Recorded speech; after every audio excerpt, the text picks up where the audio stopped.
La la la la. Bing bing bing bing bing. Bing bing bing bing. La la la la la.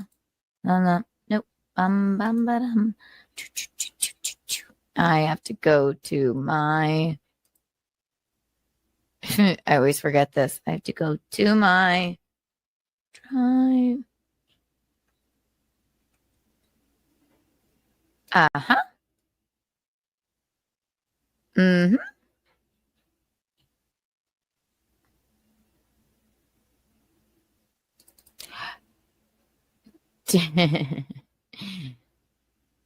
Look at them. Look at them go. Recent. Oh, say, can you see the light? What's the problem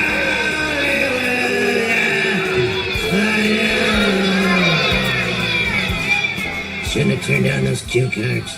Whoa. Welcome back. I'm in the wrong spot. The United States of Australia. I am the Aussie guy, and yes, we're starting with everyone on the screen because I've tried to get fancy for my super tip, and I've only got a certain amount of layouts set at the moment. So everyone's here. Please welcome, first of all, my friend and yours, just Josh. How you doing, brother? Doing good. It's been a long week, somber week, but I'm glad to be back for the hijinks and the shenanigans. Excellent. Our Northeast connection, NJ Ranger, big MLC co-host superstar today. Yeah, like you were big Tukey co-host super. So literally the other day when I got up, I didn't even realize it. I'm watching, and I'm like, wait, I know that guy's voice. It was a big shock for me. Yeah, there was a lot of members of the chat that were very unimpressed too. I've never seen so many people say Aussie guy stinks before. It was very humbling, I guess. But no, it was good. It was good to get back on Bedabbling Live. It's been a long time. But I want to talk more about MLC because that's a way bigger deal to me. As everyone knows, I don't watch MLC, but I saw a screenshot of your... Oh, yeah, hang on a second. It's because you're already on the screen. Dear. A man know the world over for having a head like a fucking pineapple. Echo pineapple. NJ, MLC. Yeah, I saw a screenshot of your face on MLC. What the fuck happened there? How did this come about? Fill me in. Yeah, I was on Shmuel Talk with the great Shmuel Buckman, and I guess that I looked like I was a hostage. And Tio Hank DM'd me on Twitter, and he was like, "Hey, what's your email?" I gave him my email, and then lo and behold, 5-10 minutes later, got a link. Wow. Was it did you feel overly nervous about Kevin berating you or getting into a fight with MKE? More so the latter. But yeah, he was even though by the time that I got there, he was drinking coffee mostly.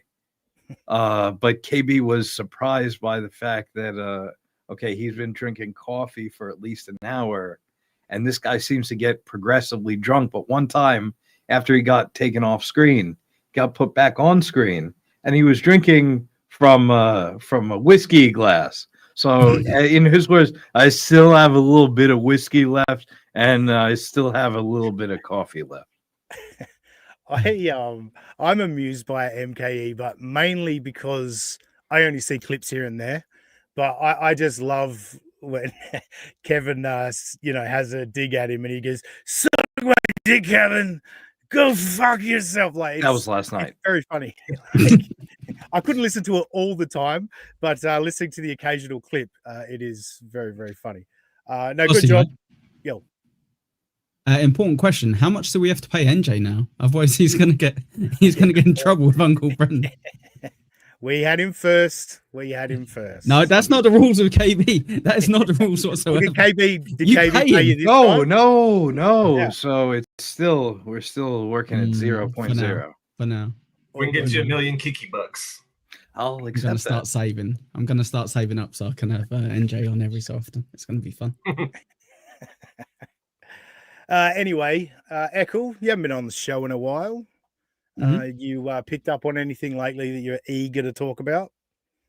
Well, to be honest, you two were kind of showing off a bit about the shows that you've been on, but neither of you have been on Wendy the Retards channel. So That's true. It's true. She's definitely a way bigger name. Like way more people know who Wendy the Retard is than well, I guess Kevin Brennan might be able to rival it, but no, I don't think so. So yeah, anyway.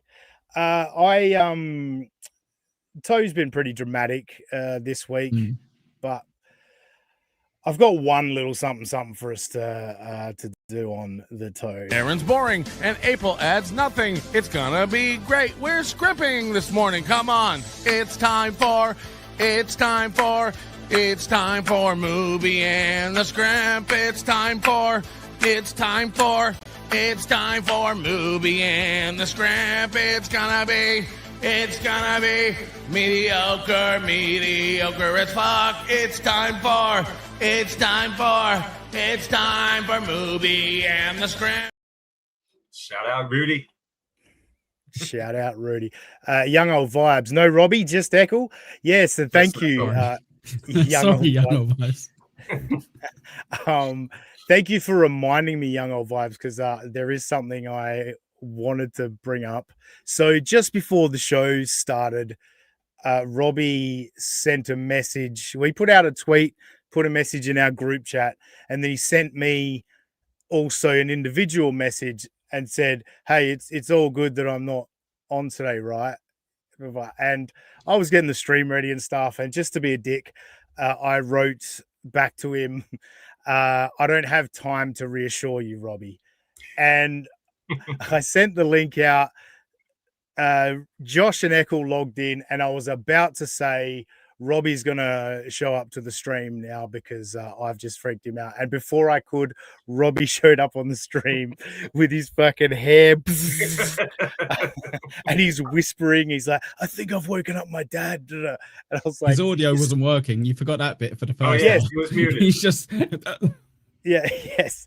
And yes, I was like, just like clockwork, perfect. I was hoping it'd happen once we got live, but you know, it happened backstage, and I just had to let you know of how broken Robbie is, or remind everyone how broken Robbie is, and how much like in his head I am, and have control of his emotions. It was just important for me to get that out there. He had that disheveled look going this morning. Oh yeah. Yeah, he normally looks so well put together. You're right. Yes. Well, he at least puts a hat on or a hoodie on.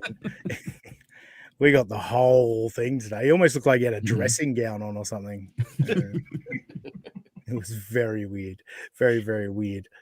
The lovely James Bauman is here, and he's going to kick us off with our first test of the big super tip upgrade. Boom! Look at that, folks. Bottom of the screen. How good is that? James Bauman, $5. Thank you, James. Mr. Bauman.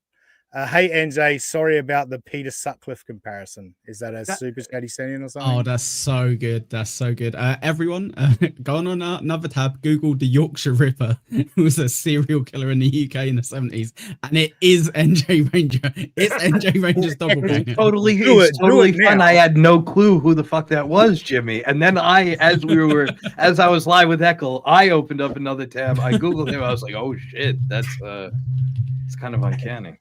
Yeah, you find it, Echo, and share it. I'll present it. Is that your doppelganger? I did. Sorry, just back to Bauman. Trying to start a rally here this morning with $5. Bauman, I was sitting there on Bedabbin Live yesterday, hoping upon hope to hear the great James Bauman call in to Bedabbin Live. I was very disappointed that didn't hear from you, champ. Very disappointed. Oh, I see it. It's there. Now, hang on. I got to do this, and then I can do this. Not bad. Not bad. It looks like me and Julian from Trailer Park Boys. Yeah, this Like is that. this feels a bit more afro. Yeah, whereas it does. yours There's is a better Aussie guy. There's a better mugshot somewhere. I can't find it, but when he pretty much got arrested, and that is NJ. when he sent me that's Peter Sutcliffe, that's exactly how I pictured, and I was like, yes, that is NJ who's just got caught. I was kicking that from studio, and I knew. Oh, no, not that. I can get rid of it. There you go. Yeah, you get rid of it. I was about to kick you off. Yeah. All right, so yeah, quickly on the toe this week. Like I said, overly dramatic. This is the kind of stuff I don't bite on. I see through it. It's just too over the top to think that someone's going to, try and take you out over this nonsense. So I'm not biting on that. But if you guys have any thoughts of what you've seen this week, now's the time to jump in because we're moving on otherwise. I haven't seen anything from Aaron this week, so no, beautiful. All right, we're going back in time. Okay. We're going back in time to what are we going? 2.5 years. I think this is March 2020. It was either February or March. I forgot to write that down. I called this finger on the pulse Imholt. So this is what Aaron Imholt was talking about 2.5 years ago when talking about rival podcast, reaction podcast, which is pretty much what the Dabbleverse is. And reaction stuff is all across the board. Like you see music being reacted to and comedy specials and all that. Like reaction content is huge. It's one of the biggest genres, I guess, in streaming. So the fact that Aaron like poo-poos it all the time, I think is very amusing.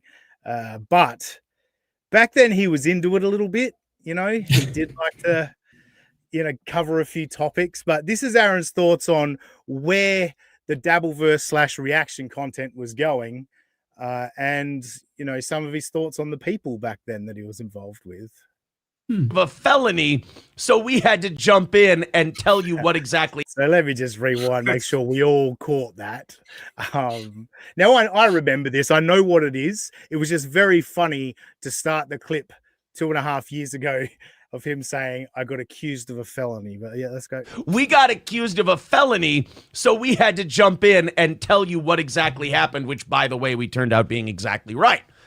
Isn't that what he said about the revenge porn thing? Like he's already said that he's turned out to be exactly right, blah, blah, blah. I'm starting to think Cheetos did beat up Chad Zumok because that's what this accusation of a felony is that Cheetos was the one who Kumia countryed Chad Zumok. That's what this is referring to. So again, being overly dramatic about a dumb little fucking bit that Chad Zumok was doing. Anyway, guys, got any thoughts so far? Otherwise, I'll continue. His pencil stash Acme villain look is throwing me off right now. He did it early 2023 and 2024. He tried the little. It's not thing. good. It is not good. The David Brent, we call it over here. David Brent. Yes. Oh, we got some voices on Super Tip from the great Kraut Cat. Let's go back to this screen. The great Kraut Cat coming in with $10. Thank you, Kraut Cat. Mersh Fat Krang. Right, NJ Ranger? Merch Fat Krang 1000% Kraut Cat. Thank you, Kraut Cat. You're a gem. Sorry, anyone else that we can move on? Pretty straightforward. He's exactly like he is now, apart from different facial hair. He's about to get into what he thinks of what's popular, what's kind of stale, etc. But he's nailed it 100%. It's podcasts about podcasts about podcasts, and eventually something has to give. Now, look, I do agree with that. This whole thing can't go on forever, but it will in other forms. Like other people will do it again and again and again. But in terms of this sector, the Dabbleverse, Hackverse, yeah, eventually it'll all collapse and disappear. But at the moment, 2.5 years later, I think it's still going pretty strong. And also at this time, he's covering Stuttering John, he's covering Dark Side Phil, he's covering Chad Zumach. Like, this is not Brendan just the Schaub. Yeah, that's what I'm saying, bro. This is not just like, oh, we do a little small time news show. Like, nope, that's not exactly what it It's interesting you bring that up, NJ. It's almost like you've seen this clip and you're segueing into what's to come. This all has to blow up like the 2008 bank collapse or like the today bank collapse. It all has to fall in on itself, and that will be good. So right there, it's a pretty good editing job for me. I cut out about 8 seconds of Johnny talking because it was just like, you're not adding anything and it's just going to waste my viewers' time. So yeah, just about everything Johnny said in this overall time span, I cut out because it was just adding nothing and wasting our time. The echo, like, we call him. Yes. Oh no. The Brendan Schaub algorithm, it's done. Okay, nobody's Brendan Schaub algorithm's done. Yeah, in March 2023, the Brendan Schaub algorithm was done. I've listened to Carl and Blind Mike cover Brendan Schaub regularly lately, and Podcast Cringe is one of the biggest and most popular to fucking do it. Yeah, spot on, Aaron. That one's done. Brendan Schaub's cooked. What's next? Nobody's really talking about Brendan Schaub anymore. The Stuttering John algorithm, it's done. There's only 1 or 2 shows now that can still talk about Stuttering John and get any kind of attention for it. Fucking Schmule Talk was talking about Stuttering John today. There's plenty of, and I'm sure he got a couple of super tips. I'm sure, there's a couple of what do you call them? Sympathetic dopes that'll go, oh, here you go, Shmuel, here's a couple of bucks. No, we love you, Shmuel. NJ, you've been around for a while, right? How long have people been saying adamantly the Dabbleverse is dying? It's dying. It's dead. Because I remember when I started streaming and people were like, well, Dabbleverse is dead. It's dying. And I'm like, it is evolving and maybe in a different way. But it's been dying for a long time and it's not given up yet, is it? It's 100%. I'm in the same boat, bro, that since I showed up, like, people have been saying that it's on the downward arc or if not dead already. So a lot of it. The day you were born now. Exactly. A lot of it, and it's actually, this wasn't a segue. And then I started talking and it's become a segue. But a lot of it does have to do with the people that support the Dabbleverse are incredibly generous people. And there's much bigger shows out there with way more viewers that don't get super chatted the amounts that some of these Dabbleverse shows get. And we get some really generous, like Just Jewel on Thursday, $100. Dropped $100 just to fucking meet Toe's goal. So many of those people in the Dabbleverse, it's very much an anomaly, I think, when it comes to streaming and support, how much people are willing to super chat. But yeah, Principal Uncertainty hit me on super tip. Johnny was given 6 months to live in 2019, but he's too lazy to die. Can't even do that right. I'm going to play it again. Johnny was given 6 months to live in 2019, but he's too lazy to die. That's very absolutely good. Brutal. It is very good. And the lovely my girl, she's mine now. Shit show. I've taken her. Kim Nicholson has become a new member on YouTube. Thank you, Kim. Where were we? Back to the clip. So switching these screens around is going to mess with me trying to segue back into shit. But that's all right. Back to the clip. So Stuttering John's done. Brendan Schaub is done. 0 for 2. The Chad Zumach algorithm will be totally gone. It will, and that one's probably going to end nasty. You guys, one for free. But the funny part about it, what's most hilarious about it, is back when he said this, he was crushing Chad Zumach and way more viewers and way more money. Still more money. He's definitely making more money than Chad, but the viewership numbers have certainly closed in, just like ours have with Steel Toe. Yeah, he certainly declined himself from this time. But let's let him continue to tell us all about what's going to happen with the Dabbleverse. Telling you, you don't have to do what we do. This is not Aaron going, oh, if they're not doing what we do, they're fucking hacks. Not at all. You got to do a show. That's pretty much what he says now, right? If you're not doing what he does, got to do a show. You got to do a show. We've got a bit of this from Gino later as well. Just dummies not understanding. People find different things entertaining, and what you came up with in on radio, that's not necessarily what people want to listen to anymore. Especially when that was all you could listen to. It's like we got no other options, so that's what you listen to. Whereas so much choice now. I think it's crazy to just lock yourself into news, just doing news all the time, because I think people get exhausted with it. I don't know, NJ, what's your thoughts on that side of it? Again, he's like the Red Skull in the later Marvel movies, where he's like, I guide others to a treasure I cannot possess. That's the vibe that we're getting from all of these lessons. Yes, that's a very good one. And Kim Nicholson now dropping $2 to remind Robbie. He won't be watching, by the way, Kim. He's not watching.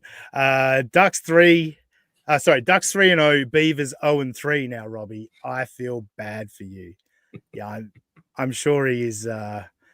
Well, he's kind of accepted the defeat and failure of his teams these days. So he's used to it. Yeah, he still does let himself get worked up, though. So. All right, Echo, Josh, anything before I continue? Yeah, so I don't really have a massive issue with him kind of if he did want to just do news, you know. I think there's a little bit of snobbery there as well, kind of even though he's telling other people what they should and shouldn't be doing, there's a tiny bit of snobbery on our side, kind of being like, well, what, you're just going to be doing the news? Hey, if that's what you want to do and that's all you get, that's fine, but don't expect your show to kind of blow up, you know. No, I'm sorry, yeah. No, that's a good call. And yeah, I should clarify, don't get me wrong. Like, do whatever you want to do, whatever you enjoy doing.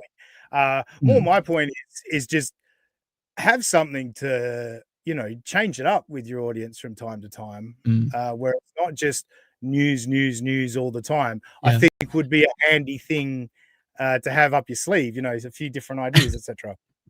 I was maybe a little bit harsh as well there to you Aussie guys, seeing as this is a hobby for all of us here, whereas this is his daily income. So yeah, fair. Like, maybe do listen. But yeah. Yes, Crowcat again. He's hitting us with the toe. Just get your week-old news stories from Prep Burger and do a pro show like me, Dean. You fucking cunt. Thank you, Crowcat. That's a good one. Yeah, exactly.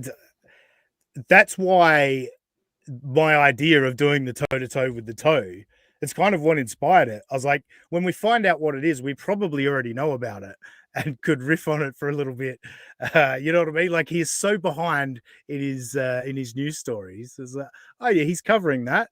Everyone talked about that a week and a half ago. Why is he only just got to that? So yeah, hopefully I might not be able to do this Thursday, but possibly the following Thursday, we might have another go at toe-to-toe with the toe. Oops, that's the wrong.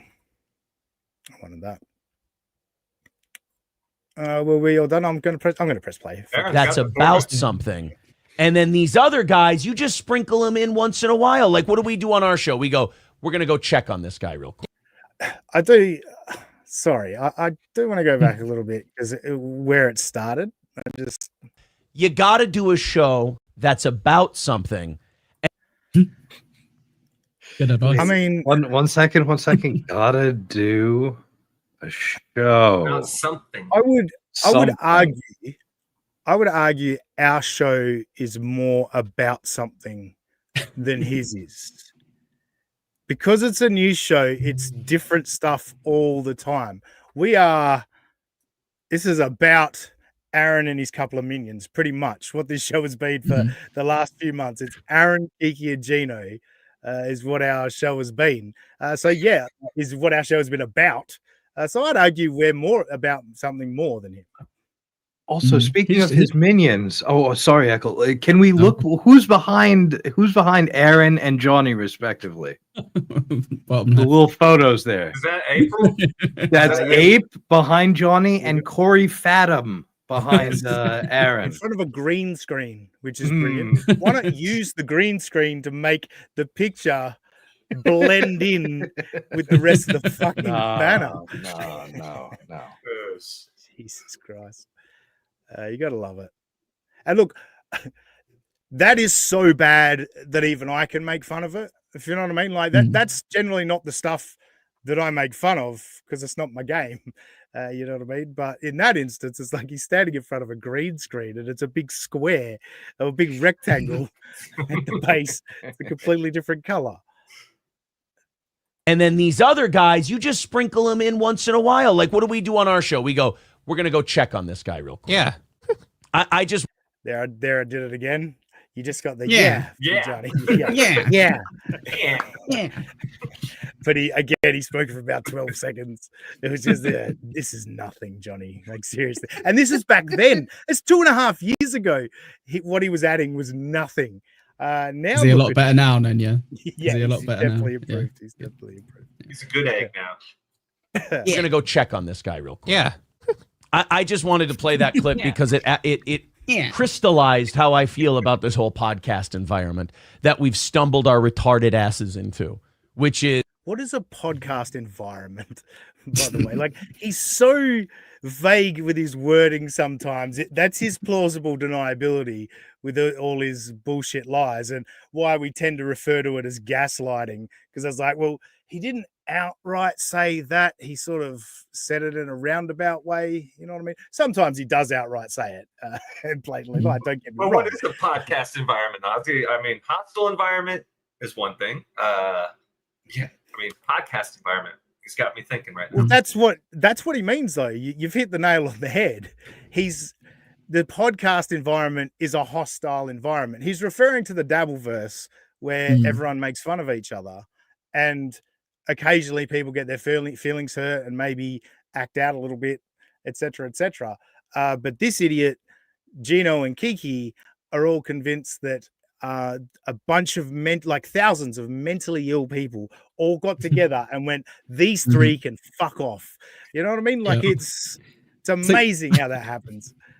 I'll be honest, I'm not a massive fan of the podcast environment, but I do like the streaming vibes that we've got. So maybe we could just change his vocab a little bit and we'll be on to a winner. Clear it all up. Yeah. Yep. I like it. Dang Lizard, the great Dang Lizard. Without Robbie, this show's opinions hold no weight. Very good. Your latest Chad Lip and Butt Chin was phenomenal. And the attention to detail, like Rocco and OJ were talking about, El Horrible and OJ were talking about last night. Just the little things like the Simpsons visual gags of like the club foot and all of that different shit. Very well done, Dang Lizard. Everyone go Dang.Lizard. Dang.Lizard. Go sub, go check it out. Very talented, very good stuff, Dang. Very German. Very German. Yeah, and that's another thing that impresses me about some of his humor sometimes is English ain't his first language. So, yeah. And he steals all the sunbeds, but apart from that, he's good. You know who does it right? And people are going to hate me for this. Do you know who does it right? Whoa. Oh, yes. All right. Who does it right, boys? Let's all guess. Who does it right? Who was he on side with at this time? Kumia. Josh, Kumia. You're the least likely to get it, so I'll start with you because the other two might have a chance. Least likely, and it's because I really don't like the N word. It's Husey. Husey. I actually did think that for a second when I was first listening to this. I thought he might say Husey. Echo, what's your guess? Kumia. I'm going to stick with Kumia. You going with Kumia Yep. and NJ? Yeah, I tend to agree with Eckel because he was still a ball Big fan. Yeah, big fan back then, wasn't You're close. I'll give both of you half a point because Kumia will come up. Kumia will come. No, Kumia will come up shortly. But you're not quite right in this. Right, and people are going to hate me for this. Do you know who does it right? Revenge of the Sis. They go out there, they do their show, they'll pick on people, and if they Wow. Revenge of the Sis. You know, Mersh, that fucking loser. They just smoke cigarettes in and fucking what does he do? He has a stroke off of what does he do? Dabs. That's what they're called, right? Yes. Dabs when he strokes out. Yeah, that fucking loser is he's talking about that does it right, knows how to do it. Oh my God! It's like people. I saw a meme early on in the New York mayor's race that Andrew Cuomo is on every side of every issue because you have a million quotes of him supporting this, and now I don't like this so much. That's Aaron. That's just Aaron. Yeah, it's why these clips I've been putting together are so much fun. And everyone watching, and if you're watching later, head on over to all the clips if you haven't watched them. Go check them out. I want your feedback. I've been getting a lot of positive feedback on them. People love the hypocrite montage. They do love it when you piece clips together like that. And I put out a quick little one yesterday because I was just listening to him go on and on about not releasing the Charlie Kirk footage, like his kids are going to see it one day. And I was just listening to the way he was carrying on. I was like, I've got a couple of clips I could drop into this and make it amusing, and anyway, he's going to get on to, a couple of the others that we're familiar with. So you guys guessed one, Kumia. You want to take a stab, Eckler and Jay, who the other person you might mention? Carl, maybe Carl. end up in an algorithm. Go. No, it's fine. I was going to say, if you do watch Aussie Guys clips, make sure you hype them up. It's a new thing on YouTube. It might help kind of more people find it. So use the hype thing. Hype the video. Yes. Thanks, Eckle. And check out Eckle's clips. You've been clipping too, haven't you? Yeah, but it's Joey C, so no one cares. It's fine. Crack on. Be it. But most of the time, they just have a show to do. And that's what we do here. Unless I get on one of these rants. All right. So, I mean, they just have a show to do. What are we doing now? Like, we just, you know what I mean? Like, we've got a show to do. That's why Eckle just said, no, I'm not going to plug my fucking shitty clips. Can't continue on with this show. He didn't want to throw you off. Good. We're set. All right. You were on BYB podcast. It was very good. I don't feel like BYB. Yeah, here we go. Quad. Oh, wow. Cool. This is great considering, some of the rants he's gone on about Quadfather recently and BYB. This is great. BYB podcast. It was very good. Fun. I don't feel like BYB makes their show talking about other shows, though, do they? Yeah. A little bit. It's good fun. Yeah. It's good fun. To be fair, back then it wasn't. That was when there was like 9 guys on the show and they'd fucking talk shit and blah, blah, blah. Like, so this is accurate. They weren't that back then. But it was amusing how much shit he's talked about Quad recently, like how he's bigging up BYB in this instance. When I was on there, it wasn't like about other podcasts or about other shows. So I don't think they really qualify into that. I've been on their show. Who else's show have I been? Obviously, Carl, his whole thing is making fun of podcasts. All right. Now, what's he been saying about Carl recently? That basically he sold his soul to the devil because he needs the toe to make money. He can't make money without the toe.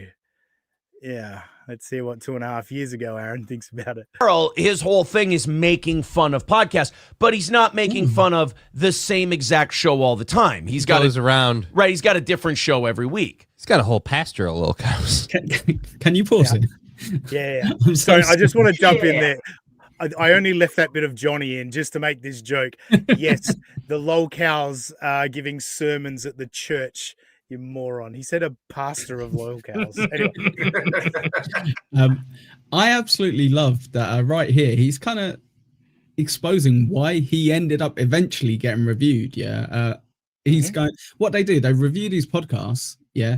A different one every week. I know they don't do that, but that's the idea. Like a different one every week. It's like, so what excludes you? You're a podcast. Why wouldn't you eventually get picked up and reviewed by? In fact, it's only because of, again, in my opinion, this does not reflect the views of the Aussie guy, United States of Australia channel. Only because of Carl's capriciousness and like not actually being that evidence based did he hold off for a whole 2 and change years before again Steel Toe was oversaturated in Carl's words. And then 2025 rolls around.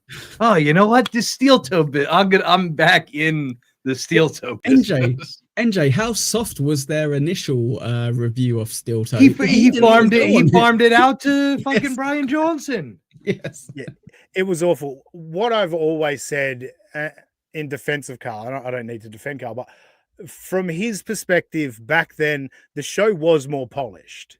You know what I mean? Like he could have made fun of the goal, sure. But like I've been going back and listening to clips, and when they get into segments and him and April are chatting away, like it wasn't a terrible show. Like it's not my thing, but I understand why people would tune in every day. Well, Lemmy used to love the show, didn't she? She did all the time. Yeah, like genuine. Like, and I see moments with his humor where I'm like, you've got something there, but the problem is now you're going to beat it into the ground. Whereas you could have had a nice little zing and move on. What you're going to do is you're going to spend 30 seconds on it until I'm sitting there going, fucking hell, man, let it die. Just let it die. Is there any chance of redemption for it? Honest question. Is there any chance that he could kind of turn it back around again? I don't think. I mean, like go back to the level that he was before rather than what he is now. Sorry. I don't know. Well, that's a good question. Can he get back to some level of pop? I think to normality, kind of. Yeah, if he found a way to get away from, Melton and all of us, but there's no way of doing that. It's the internet, and his ego cannot let him concede anything. So I could see a redemption if he went, yeah, all right, guys, I fucking, like, let's say he got some jail time and he comes out of jail and goes, yeah, I get it. I was a massive fuck up the last few years. Can you give me a second chance? And if he labeled out all the stuff that he lied about and manipulated everyone with, then that'd be compelling. And I think he would have an opportunity to build himself back up from it, but that's not who he is. No, for sure. Does he make too much money this way? Because that's with John, right? Stuttering John. He makes more money from people just shitting on him and him being like, sounds lame to say, but like the bad guy, like to kind of like, well, fuck it, I'll dox you, I'll turn up at your address, I'll try to do something crazier every time. Because he used to make a decent amount as well, right? Back on Twitch he did anyway. But I mean, when I first discovered him, which was when he started covering Stuttering John, and I've said it before, it was Husey. Husey has so much to do with me being in the Dabbleverse. He introduced me to WATP. Then he told me about Steel Toe was covering Stuttering John, and I watched Steel Toe and I went, this shit sucks. Like I don't like this at all. And then he starts appearing on WATP and Uncle Rico show and stuff, and I'm like, why are you guys like giving this guy a platform? He sucks, and that's when Melton popped on the scene. So yeah, I remember back then he was smashing goals, like the rattling the plate or the hype train or whatever. I was listening to a hype train the other day. A hype train popped up when I think it might have been Brendan Schaub actually that I was keyword searching. And they were in the middle of the hype train just having a conversation. Like he wasn't sitting there going Streamlabs, PayPal, them. They were just chatting away while the fucking hype train music went. I'm like, they're fucking smashing it back then. Principled uncertainty is hitting us on super tip. Thank you for the $5. Carl, why did that just do that? Carl lost his best friend and mentor. It was a lot to process. Yeah.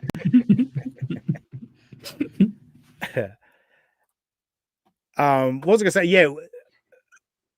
I guess I went off on a fucking long. Well, we kind of went off on a tangent because you asked questions. I derailed you. Sorry. Yeah, no. But the point being, I was just giving Carl a slight defense and saying I don't know that it was necessarily his thing to rip on, especially when Melton was just, Melton owned it back then. Everyone was like, well, what are we supposed to do? Melton's doing everything. And then the Rekieta stuff happens, and that just opens up a whole new aspect of Aaron where we really got to see the fucking evil manipulator within Aaron, like all right there for us all to see on the screen. He exposed a lot of it over the last year and a half or so. Can I ask a final question before we press play? Sorry. I'm a chatty Cathy today. On what show, which chat hated you more? Was it WATP's or was it Bedabble's? I never looked at WATP's chat. I turned it off. I turned it off on Bedabbling Live because I was like, this isn't helping.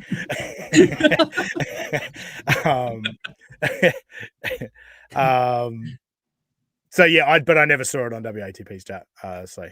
Definitely Bedabbling Live. By what I saw, Bedabbling Live's chat hated me a lot more. They do all the time. It's fine. Nah, it was all good. I was just like, I don't need to keep looking over and seeing Aussie guys. No. I'm going to turn that off. And then Cardiff made me laugh in the private chat. So that was good. Yeah, he's finding new ones all the time.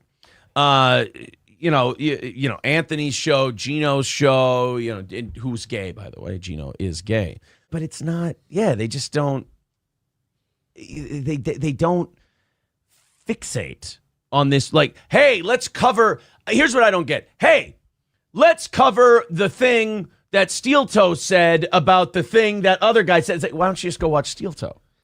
And that's what they do, folks. That when you describe it like that, oh wait, they're just watching what you said about something else. Yeah, they may as well just watch you. But yeah, that's not really what it is. We're making fun of what this guy's doing. It's not that we give a fuck about what he said about someone else. It's just more goes to this guy's an idiot kind of factor. But Aaron, someone that doesn't understand the whole story, that's explained in a way where they can go, yeah, that does seem dumb. Why do they do that? Well, they don't. It's kind of the point. So that was it. That was Aaron, a little look back on Aaron. And we got way more out of that clip than I was expecting. And now I'm like, holy shit, I've got way too many clips tonight. But let's get into what are we going to do? Kiki? We're going to do this together. What do you think? We're going to do it. And it's going to be fun. Bing, bing, bing, bing, bing, bing, bing, bing. Ding. Yes, Kiki. This week was fresh off the Content Hotel, which she had so much fun. She had a great time. Now, I know Rocco Tukey covered this exact episode the other day and did it magnificently with his wonderful new Kiki baby voice and all of that. And so I've tried to avoid what Tukey was covering.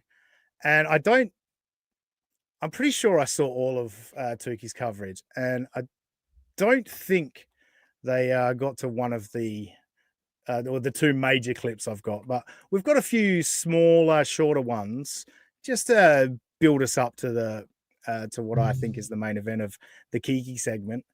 So we're going to start just before they first got to Content Hotel, and they're in their room, and Kiki's decided to do a little stream to say, "Hey, we're here, we're excited," and yeah, an opportunity to see, how positive she is about the weekend to come. It was me, Lauren De Laguna, and a bunch of men. It was me, and then Lauren directly across the table, and then Anthony Cumia. Good to see Anthony. My apologies. I set this clip up very badly. Specifically, she's talking about going out to dinner on the first night they got there. This must be the next day. My apologies. And so she's going to, one of the things Kiki loves to talk about is how nice she is, how genuine she is, and that will come up later. So I want you to remember this for later when she's talking about how genuine she is. Laguna and a bunch of men. It was me, and then Lauren directly across the table, and then Anthony Cumia. Just so we're clear, it's a 10-person table, right? And Kiki and Gino are 2 of them. So there's 8 other people. Right? I'll just also add that to... And then Anthony Cumia. Good to see Anthony. We love Anthony. Anthony Cumia. 2 of his friends I cannot remember the name of, who I know. Can't remember their names. Knows them really well. Knows them really well. Yeah, but who I know. I can't remember their names, but I know them. I've met them before, is what she's saying, and I still don't know their names, even though I sat at a table with them at dinner. All those doormen just look the same at the end, Aussie guy. They're all blurring into one another. That's a good point. Eugene. Yeah, so Gino's streaming at the same time, everyone, in another room. Jesus Christ. Why should today be any different? Exactly. Our friend Glenn, another man, and then another whole round table of people. And then So 10 people at the table. 2 of them were Kiki and Gino. Of the other 8, she only remembers 4 of them. Yeah. This nice, genuine human being only remembered half of the people she had dinner with. The other 4 either didn't bother to learn their name or didn't bother to remember it. And there's the whole round table, Ozzy. Who the fuck ever. So yeah, nice, genuine Kiki is very genuine when she talks to you and all that, and doesn't even fucking care about your name. That's other people showed up. So it's just been a rebel-rousing time. Everything's a rebel-rousing time. And Gene in the background. Yeah. Oh, that's right. I forgot to. Hang on, let's do that. Sorry, that threw me off momentarily. Just a bit. Yes. As we move on, the next one. Yeah, it's just a bit of Geno podcasting at the same time as her.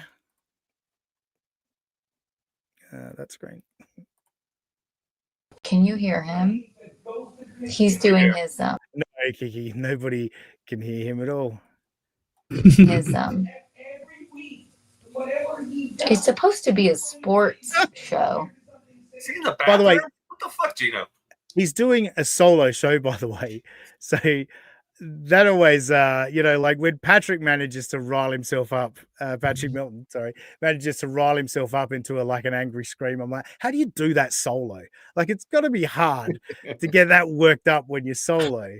Are they? They're both here for the weekend, right? They weren't there for just one day, right? They were there like Friday, Saturday, Sunday. I think they got there. And they decided for our separate streams that we're gonna have to do in the same room. Why don't we do them at the exact same time as each other? It's amazing, isn't it? Oh, yeah, that makes sense. Makes total sense. They're fucking pros.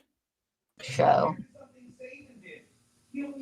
And that's how he's talking about sports. He's just yeah, we can hear him. That's fine. He's just that passionate about it. So cheers. Buckle the fuck in. Or he's just that obnoxious. One of the two. How do you know he's talking about sports? That might as well be. Cause see, the thing with Fauci is that. No, he was doing his football picks show. Ah, obviously, I've been to Geno's channels this week or today as well, trying to find clips. So I know what shows Gino did. So yeah, he was doing his football picks, and Kiki was just doing yay. Also, wee. One more from pre-content hotel, and it's just Kiki's got a little toy, and she's going to play a little tune. You're going to get kicked off YouTube for showing that OnlyFans video, mate, with a toy. You can't do that. Yes. Very good. No starfish. Watch this. Watch this.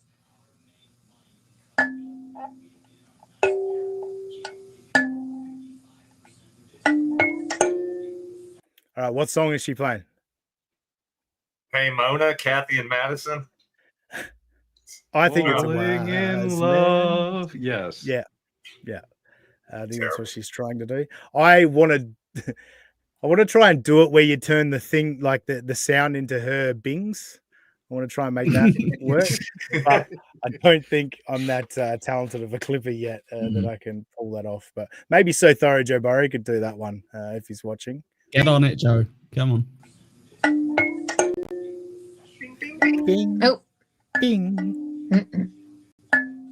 What? Does not compute. Does not compute. I love she's not considered showing the camera what she's doing on that game or what have you. Like, to make it a tiny bit interesting.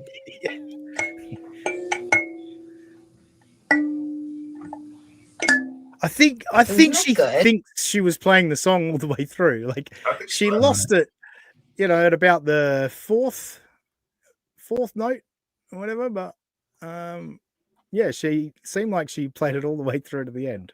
No, it wasn't that good. No, I felt like it was like a mountainy thing to do. Wasn't that great? Great, Jesus Christ, it was beautiful. All right, so that's pre-content hotel. Let's get to the post-game show, where Kiki had a great time. We all know that, and you're not allowed to criticize them for having a great time. So this just says weekend recap. I don't remember. I can't set it up. I don't remember what it is. I'm sure I clipped it for a reason. Let's find out. Sorry. Tonight's the recap of Chrissy Mayer's incredible, incomparable, rabble-rousing good time of a content house. We're very excited to recap it for you. I have behind-the-scenes footage.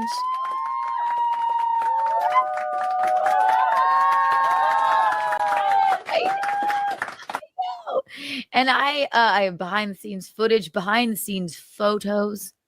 Interesting, that, isn't it? It's behind-the-scenes stuff. Is fucking worried about one guy filming all this behind-the-scenes footage. Yeah, they took it off him. They're using it for their own content. I have thoughts on Very things, Skitzo. and I'm gonna lay it all out there for you. It was a marvelous time we had. Yeah, and we've got to find out how marvelous a time she had. Yeah, I think mainly I clipped that just her being an annoying cunt to start the show. Just the this cutesy little voice, all the nonsense, just classic Kiki. Now, what she does, let me just double check that this is where we're going. No, first the haters, right? First we're going to the haters. She's just got to touch on some of the comments of the haters. I'll go ahead and address some hate. A bunch of people I don't even know came out of the woodwork to tell us that we had a bad time. See, I was talking about with Steel Toe before at the end of his last clip. It was like, this is what they do to make it sound like we're crazy. Nobody told you had a bad time. Why would anyone tell you had a bad time? That's insane. You didn't enjoy it, Kiki. You did not have fun at all. Yeah. It's like, I remember everyone saying that. She is right. I came out of the woodwork, though. I'll let her get that. It's the criticism of the professionalism of it, the poor planning, the venue being outdated 30 years ago.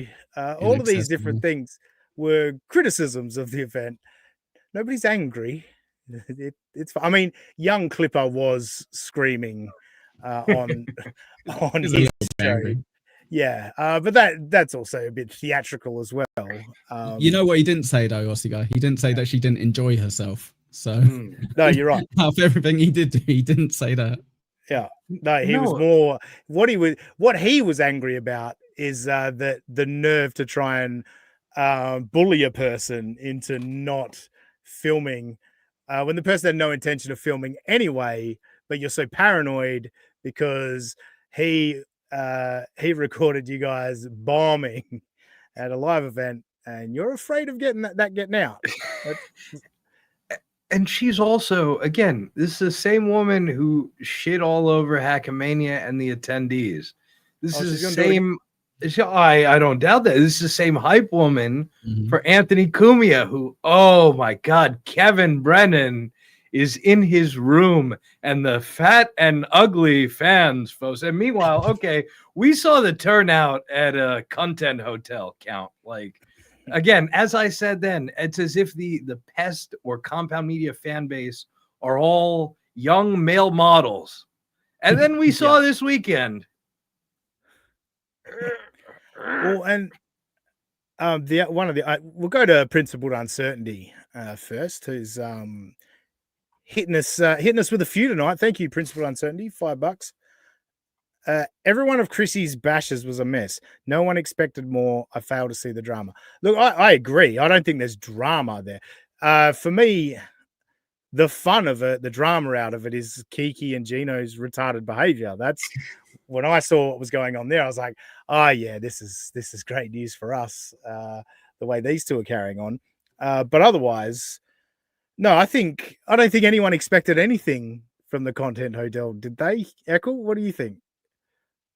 I genuinely barely knew it was going on, and someone made a great point the other day. They was like, what channel was it on? Like, is it pay-per-view? Was it like, where is it? And someone eventually in the chat went, it's on Chrissy Mayer's like YouTube channel. And we're like, oh, I guess that makes sense. Well, Carl, I believe Carl streamed his WATP portion to his channel because they had like 2,000 live viewers, and I don't know that Chrissy Mayer's channel ever had 2,000 live viewers. Has at least 200.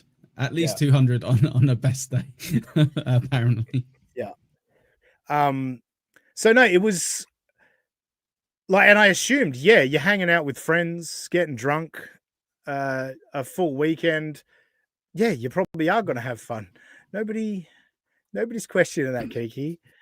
And this is why you guys are dummies. This is why we laugh at you, because you missed the point and then act all high and mighty that you're smarter than everyone.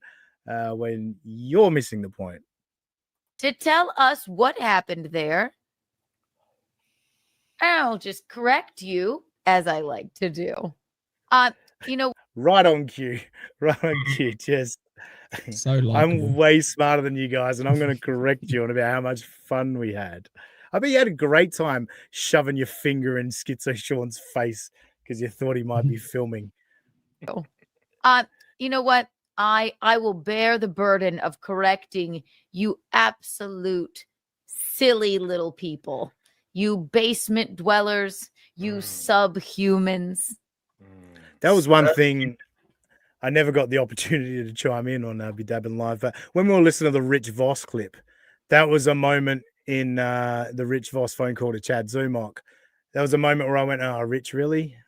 You going extreme hack of basement dwellers, their mum's basement? Like, could we move on from that now? Like, even Imholt uses it when he streams from his basement. Like, like that's done now. Do you not hear the hint of jealousy when she mentions people that have basements? She's like, more space than one room for two people to live in. I feel that's a dig at Robbie. I feel that's a dig at Robbie. She's poking fun at him. He does fill up that basement, to be fair. The lovely Baumet is here on Super Tip again. Thank you for the $5. Hey, Aussie guy, the numbers keep climbing week after week. Congratulations, fuckface. Thank you, Baumet. well done, yeah, Fuckface. it has been good the last month to 2 months. We've seen a steady little bit of growth, and it's nice. We appreciate all the new viewers. Now for the drastic decline. Yes, keep us on our march to overtake Steel Toes YouTube numbers. We're so close. We're on par, if not beating his evening show. We just haven't caught the morning show yet. Help us out. Spread the word. You have to sprinkle in the right amount of N-words, faggot, and gay ops. Yeah. Get it all together. We do need plenty of that. What's she got left? I'll do it. It's it brings me great pleasure to do so. Yeah. So we're gonna get into it, okay? That's the really uncomfortable laugh that she does when it's like, I'm not convinced about anything I'm saying right now. Please just believe me. Well, it is quite ironic that she was literally saying, everyone's telling me that we didn't have fun, but we did. And now I really want to say, when she's like, oh, it's going to be a great pleasure to correct all of you. And I really want to be like, doesn't seem like you're taking any pleasure in this. It seems like you're really not having fun. But the irony did get me slightly. We're watching Aaron Femholt right now. The attitude, she's going to explain it to us basement dwelling peons, and also the lack of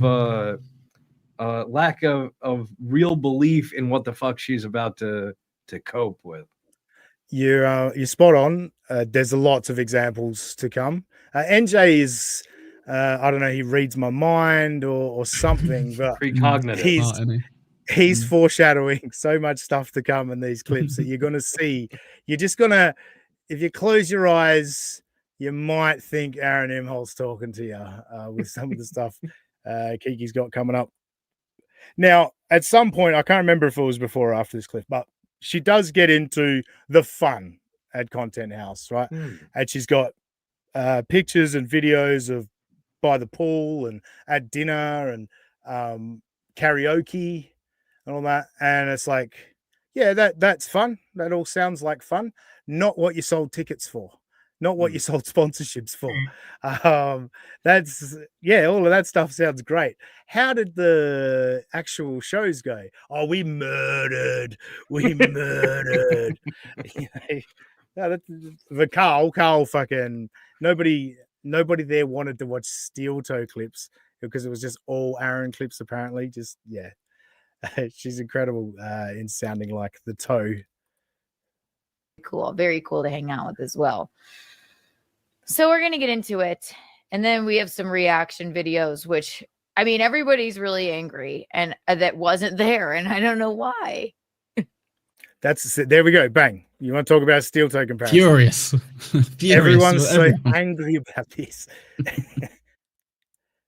Really angry, and that wasn't there, and I don't know why.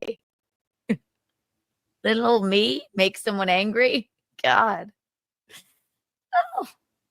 Wee. Dun dun. Okay. Yeah, because you're so nice and genuine. Why would Kiki make anyone angry? Couldn't imagine at all.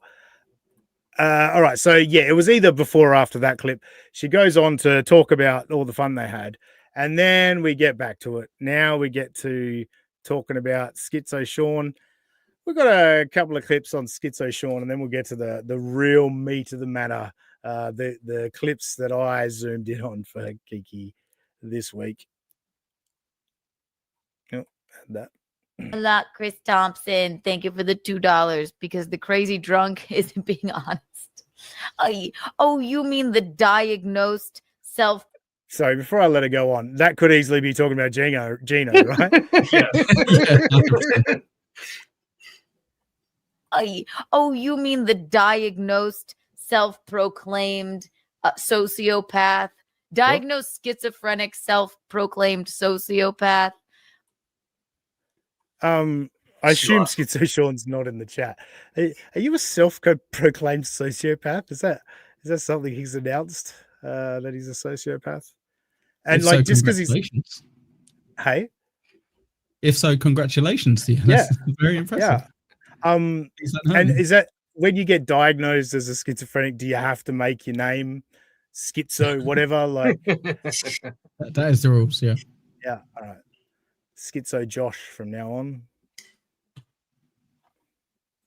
That came to do nothing but just hate on us before, stalk us before, who we were nice to before. Oh, yes, of course. Wasn't Sean nice to you guys as well? Like straight after the anniversary event, Gino, Steel Toe, Kiki, they all said, "Oh yeah, he was really nice. He had a good time. I had a good chat with him for ages."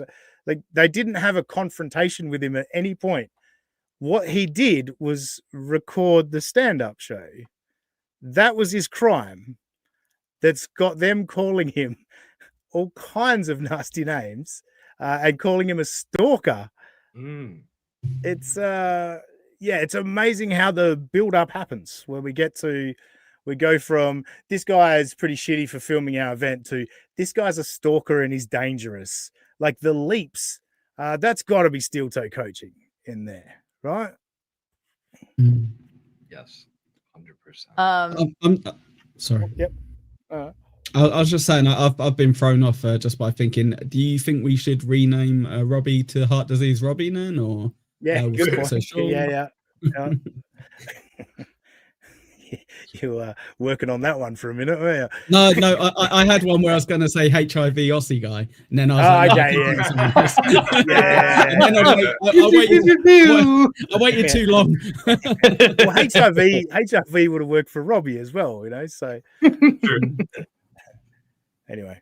Who records people, records comedy shows, and then gets too drunk. Fuck, Louis C.K. records comedy shows too.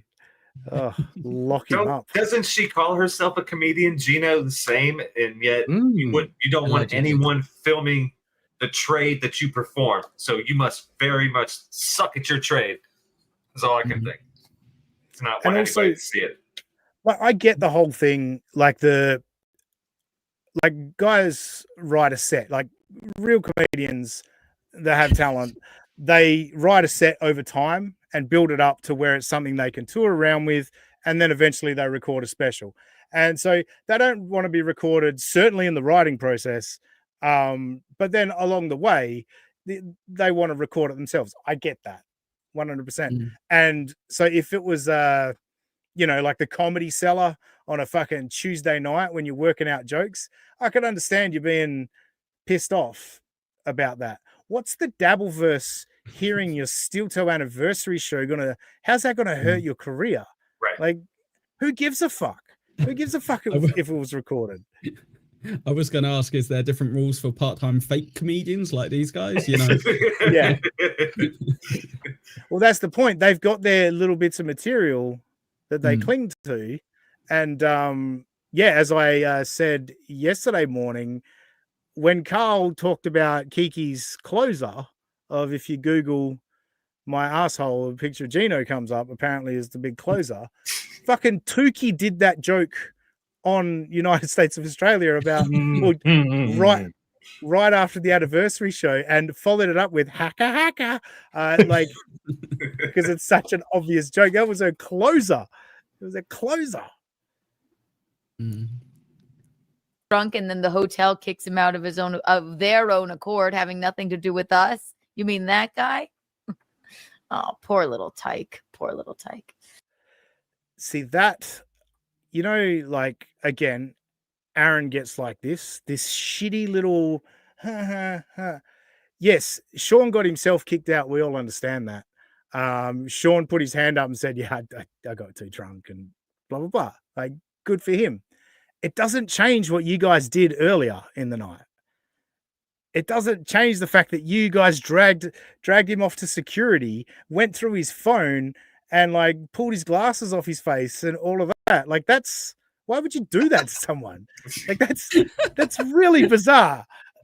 I love the last part. Hold the glasses right off. His glasses. Idiot, 4 eyes. Come here, Sparky. Well, they thought they might be the recording glasses. Did he have a listening device inside of them? Yeah. It's funnier if they just didn't like him because he had glasses. Yeah. I like that. No, it's a good point.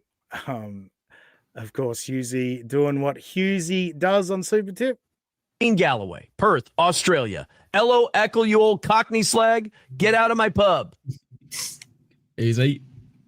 Throw that pineapple out. Yeah, I had OJ last night. Oh, sorry, last night for me. In the private chat going, is it all right? Like, are you okay with your name being in the chat? All of that is like, did Husey just fully dox out? Like, it's all good. It's all good. It's fine. Thing to do with us? You mean that guy? Oh, poor little tyke. Poor little tyke. Yeah. It's because la la la. And who's the one that sounds like a tyke? That would be Kiki. Great point, Josh.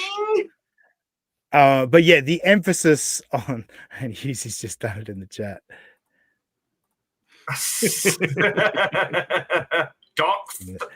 Done the old Dean Tower. Principal Uncertainty again. Trying to be the piss break clip of the week sponsor for next week. I think so. I do think so. Principal Uncertainty. Thank you for another $5. My tragedy is I think I am playing dumb. Yeah, good shout. Yeah. Yeah, so the emphasis Kiki continues to put on is you got yourself kicked out.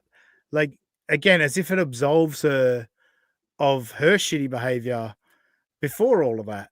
Just when the guy just walked in and knew that Kiki and Gino knew who he was. That's why he told Frank, yeah, I'm the guy that recorded the Steel Toe show. Because he knew Gino and Kiki knew who he was. So as soon as they saw him, they were going to, so he owned up himself. Smart play, I think, to do that. Now then, he got the treatment anyway. Of like, even after assuring him, like he's owned up to it, like, yeah, I was that guy, not doing it tonight. I'm not going to record Landau, blah, blah, blah. I'm here to see WATP. And then he's still got the treatment of like... Never be honest. Never, ever be honest, guys. It does not pay off. Only bad things happen. And lie all Sean, the time. If you had have been recording, we could have got some amazing footage. You can't. This is the stuff I would have wanted to see. Gino and Kiki confronting you. I wish that was recorded. Baumert coming in with another $5. Are we gonna ignore the fact? We're gonna ignore the fact that show suffered last week without Josh. I didn't think we had a show last week, Baumert, but that is a good point. It was Thursday morning, wasn't it? When Josh was at work. Yes. Thank you for the $5, Baumert. We love you. I think it's it didn't have its usual zing, if you will. I wasn't there to help Robbie and make him feel a little bit better. Where are we going next? Yes. All right. So this is where Kiki, remember before how she was talking about all these people have got opinions on something they weren't there, and they're all right. So she's gonna before that, El Cristo hitting us some of the super chat. Thank you for the $5. Aaron O2 was tweeting his boxing analysis over the weekend. Think he will talk about boxing with you again. /Steel Toe Begging Show. Yes, I express my allegiance to the Begging Show subreddits. A lot more action, I feel, on that subreddit. So they're doing well. 2. Are we sure that record's just not 2? It's 2. You're right. Yes, 2. There's no O. He definitely won't talk boxing with me ever again. And his analysis, unfortunately, his prediction was correct. He predicted Crawford to win the fight, and he did win the fight. So unfortunately, we can't shit on Aaron. Well, I believe he picked Crawford, the tweet I saw. Anyway, this next clip, she's talking about how Skitzo Sean is friendless, and that's not what the Conte Hotel is all about. Yeah. It's because he didn't have any friends there. It wasn't that type of event. If you go to a Hackamania, perhaps, where it's just about hate. Right. Now, think about what she just said. He didn't have any friends. He was friendless. I've got the wrong screen. There we go. He was friendless. he was friendless, and this isn't that type of event. Like if you went to a Hackermania, a friendless person would be welcomed, which is what they say. Hey, just if you can't find anyone to come with you, come alone. Like everyone's cool. You can hang out. You'll make friends. All of that. Like that's what you're saying, Kiki. But listen to where she takes it.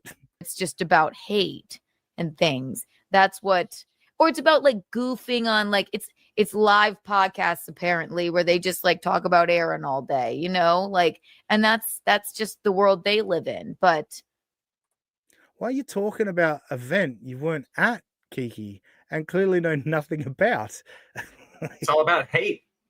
And also, what was the topic of the WATP up there?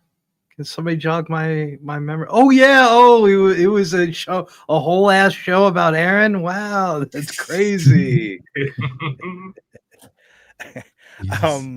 Oh yeah, she goes to shit on WATP later. I was gonna pull some of those clips, but then I was like, no, we found something interesting along the way here. Husey, what's he gonna do this time? Yeah? Where's me curry? Me and the flipping blokes from down the local pub are going to have to up our packy bashing tonight. Where's me blooming mallet? Yeah? Where's me curry? Me and the flipping blokes from down the local pub are going to have to up our packy. Sounds doesn't sound like him on that one. Yeah, it doesn't sound like him on that one, does it?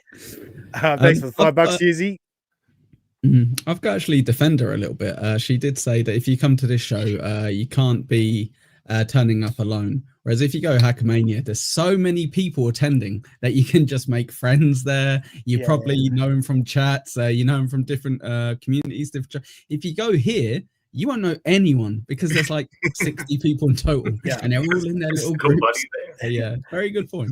And most of the other attendees, retirees that are just having a weekend away. Wasn't there a bunch of old people there that had nothing to do with the event? Yep. Yeah. Well, Kumia. Very good. Well done. it doesn't quite work at a mayor content hotel weekend. You know, just wasn't what anyone was there for. So sorry you drove 26 hours from. Wait, so he drove 26 hours to come do a show about Aaron Imholt? Because that's what you're saying he did now. It started out with the Friendless thing, but then she talked about Hackermania just being shows about Aaron Imholt. And he came to watch WATP, just did a show about Aaron Imholt. I'm confused.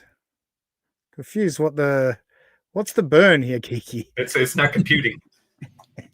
They are obsessed with how long he drove to the 26-hour. I'm sure she'll clear it up, though, right? Oh yeah, she'll clear it up. Yeah. Wherever in Colorado to come and get too drunk and be removed by the hotel. I'm sorry you're schizophrenic, and I'm sorry that you. I'm sorry. Like total non-apologies. Where do we hear those all the time? When someone's being really cocky and arrogant about themselves. I'm sorry that I make you angry. Yeah, exactly. Wherever in Colorado to come and get too drunk and be removed by the hotel. I'm sorry you're schizophrenic, and I'm sorry that you you creep people out at some point. But it's not our fault. Certainly wasn't, you got yourself removed, darling. You got yourself. Keeps emphasizing you got yourself removed. You did this to yourself. I love when dummies tell on themselves, they had something to do with him being kicked out. Oh, for sure. Like, I'm convinced now. The amount of times she said, you got yourself kicked out, they had something to do with it somehow. There was something. Some involvement they had. You were the one who made my dear husband take a picture of your photo ID. Yeah. Forced him. Yeah, which they claim Gino just got sent to him that day. So stupid. Or found online that day. Yeah, interesting. And then he shared it with everybody. Yeah, didn't share it after the anniversary show though. If it was available online, you could have got it then, right? For sure. But how weird that Gino once again getting sent stuff and sharing it with other people. That's strange.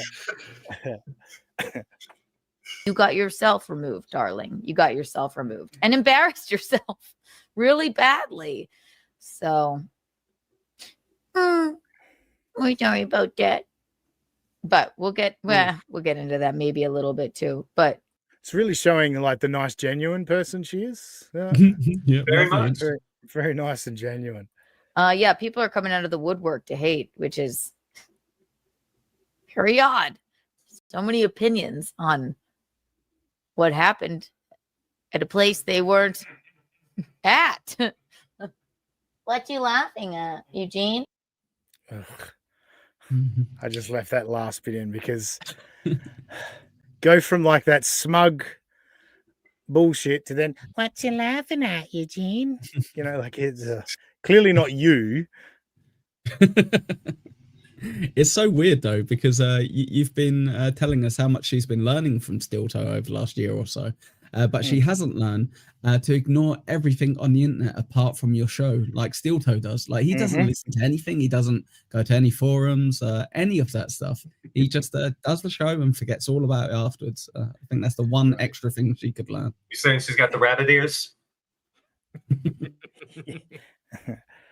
All right, before we get to the main event, one last one about Sean.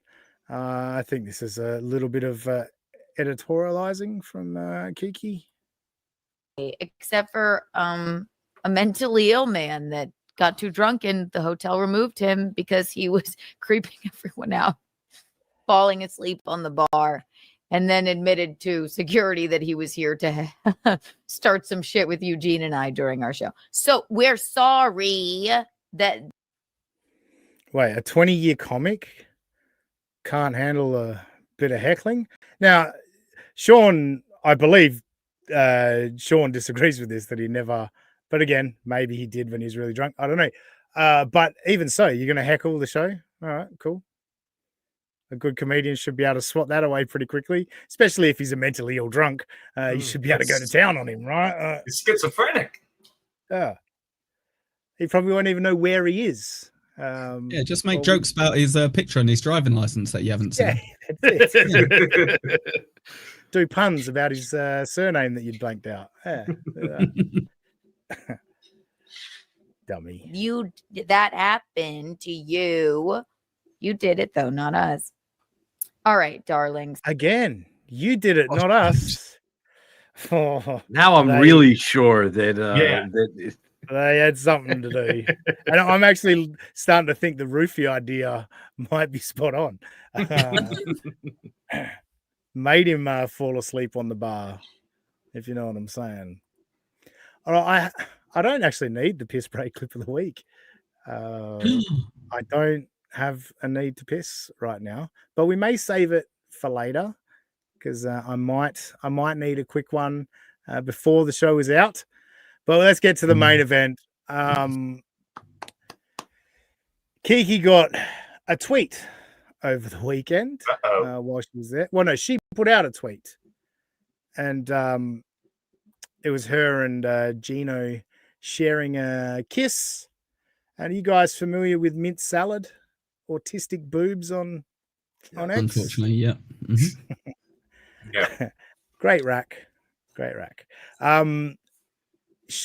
Mint Salad replied to Kiki's tweet and had some fun things to say. Comments are nice. And then I'm like, I wasn't sitting around looking at them, but then like when I was decompressing, I don't know at what, maybe 5 a.m. because I was streaming, living my life, having fun. Sorry.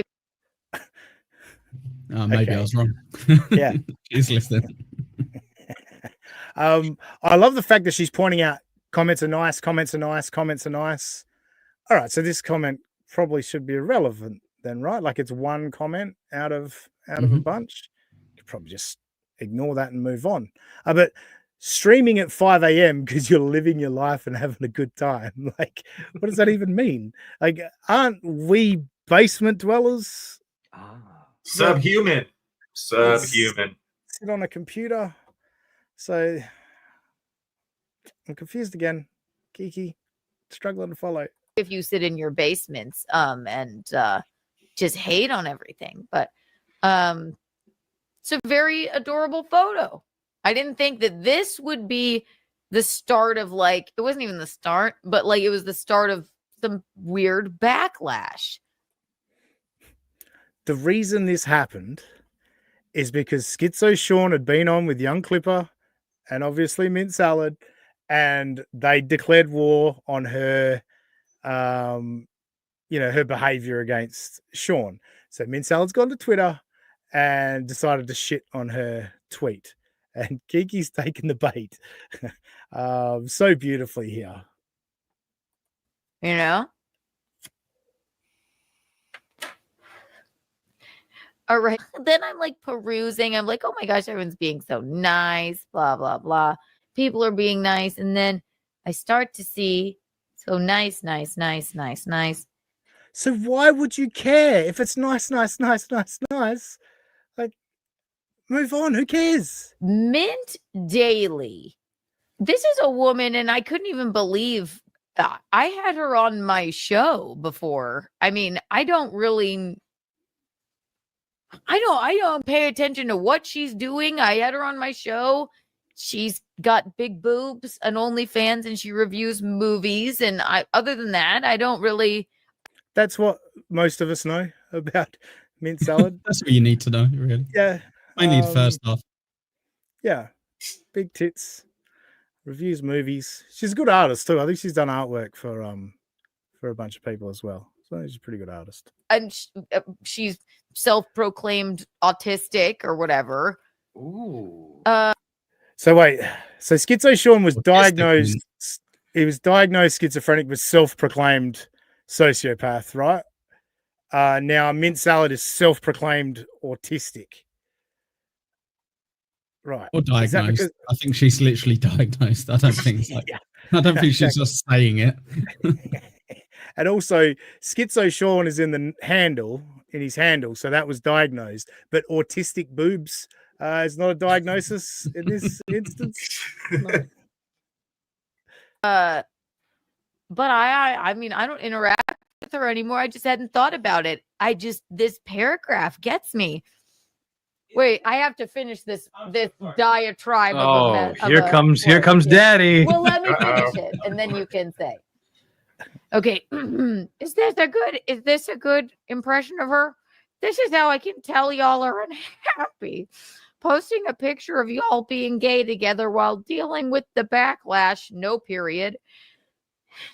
Girl. All right, Mike Morse. Fucking hell. Yes. Also a bit of a Stuttering John. If you're shitting on Stuttering John and make a grammar or spelling error, he's all over it. Hey, Pinky.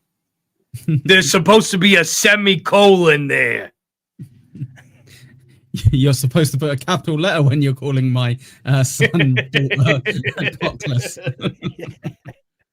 Backlash, no period. Girl. So you can get dopamine to offset the being made fun of.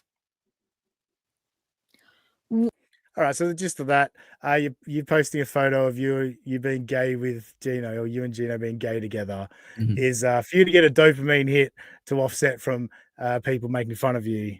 That's the tweet. She had to put on a silly voice and make it all sound weird, but yeah, that's the gist of the tweet.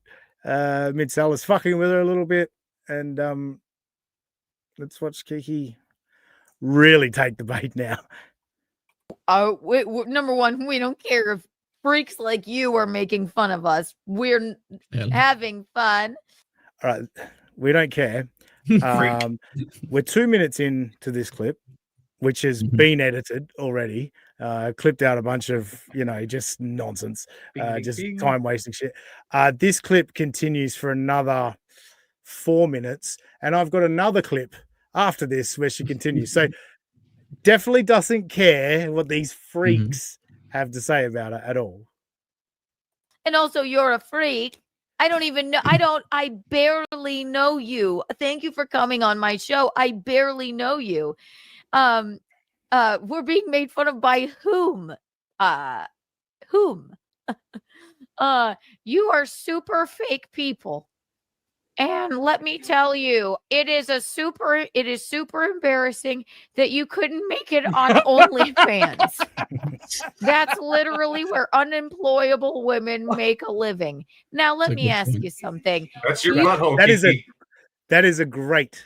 That is a good point. That is a fucking fantastic point. Tremendous. Now, let's. Oh, damn it. What's Kiki process this? Ask you something. You have an OnlyFans, you autistic twat. I thought it was boobs. Kiki, it's called self-awareness. Mint Salad knows that she's unemployable, but she's got a good set of tits and is happy to shake them around and do some scenes with other people, etc., and makes money. She gets it. She's got self-awareness, and she's like, how were you not able to make it on OnlyFans? That's the diss, Kiki. Like she's pretty much she pretty much 8-miled her a little bit, right? With regards to kind of being like, hey, this is all shit about me. Now what are you gonna do? Nothing. Yeah. I know everything you got to say against me. Yeah. You autistic fucking twat. You say you're autistic. You have huge boobs and you're.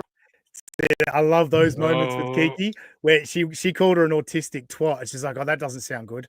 And then so quickly, well, you call yourself autistic. So that makes it okay. All right, I can call you an autistic twat. Weird, okay? What? And by the way, I was never going to do OnlyFans forever, but I certainly. So now she's explaining herself about the OnlyFans. Like she hooked you so bad, Kiki. Like shout out Mint Salad, you fucking got her good. Made a very good amount of money on it. I didn't want to. Not anymore. Just Google Keanu C. Thompson nudes. You can just Google it and see them for free. I wouldn't personally. Not my thing. I mean, I did once, obviously, to find out they're not my thing, but never been back.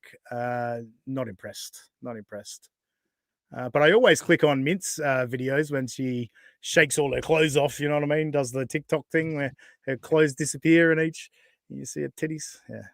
Be just an OnlyFans fucking autistic thought like you, bitch. Okay? So fucking rack me. All right? I've had enough. I don't care if you're mentally. Rack me. So is this fucking Jim Rome show? You know, she is literally Chad Zumach right now. She's in her feels. She's listing out all of the things. I'm going to clearly, spitefully list anything. It's also Gino talking about slob whore cunt, Kayla Ricada. It's the same formula. What, did you guys miss the insult that she's used against her twice, where she's gone, "Your huge boobs"? It's like no one's going, "Oh no, what bad boobs." Yeah. Well, Kiki just went, "What's something that I don't have that she has?" And then just boom, huge boobs, money, brains, a younger partner. Ill. Enough. Like this is a you issue, not a me issue. Whoa, where do we hear that all the time? Learn when it's a you problem, not a we problem. I don't know what to tell you, buddy, but yeah, he is like he's got them hooked on perfectly, Aaron. He's he's found his couple of marks that he can manipulate over and over again. It's incredible. Sorry, yep. I'm so sorry. I was just going to say, isn't it fascinating though that so many people can be like, God, it's so embarrassing what Steel Toe does. Like, he's like such a fucking lolcow. It's so humiliating. And then there's these two people who are kind of like, yeah, no, he knows how to get the views. He knows how to get the money. And it's like, what about all of the other stuff? It's like, no, but he gets like $200 or whatever. And it's like, oh, I guess so. Fair enough. Yeah, crack on, I guess. Good luck. It's like seeing, like, you've got eyes and ears. You see that Melton, when he streams, I imagine at this point, he probably, anytime he streams, probably pulls $1,000 at least every time, and sometimes way above that. Sorry, that's financially, and then views wise, like it's 5,000, 10,000, whatever, and then you can look over at Skitzo. Like the numbers are all there in your face, but it's still no. Aaron told me that he still makes more money, and they can't make money without him. So it is all a win for the toe.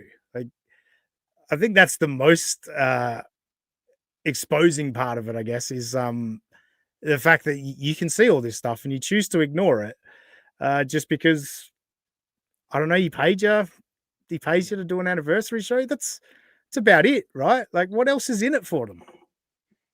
So sickening, selling yourself for money. Jesus. Free nudes. No, they're minions. It's not like they can't really individuate. And again, they're taking on. I made this comparison about like Aaron and Gino say back in the day when it came to Kumiya. They count Kumiya like any greater vampire.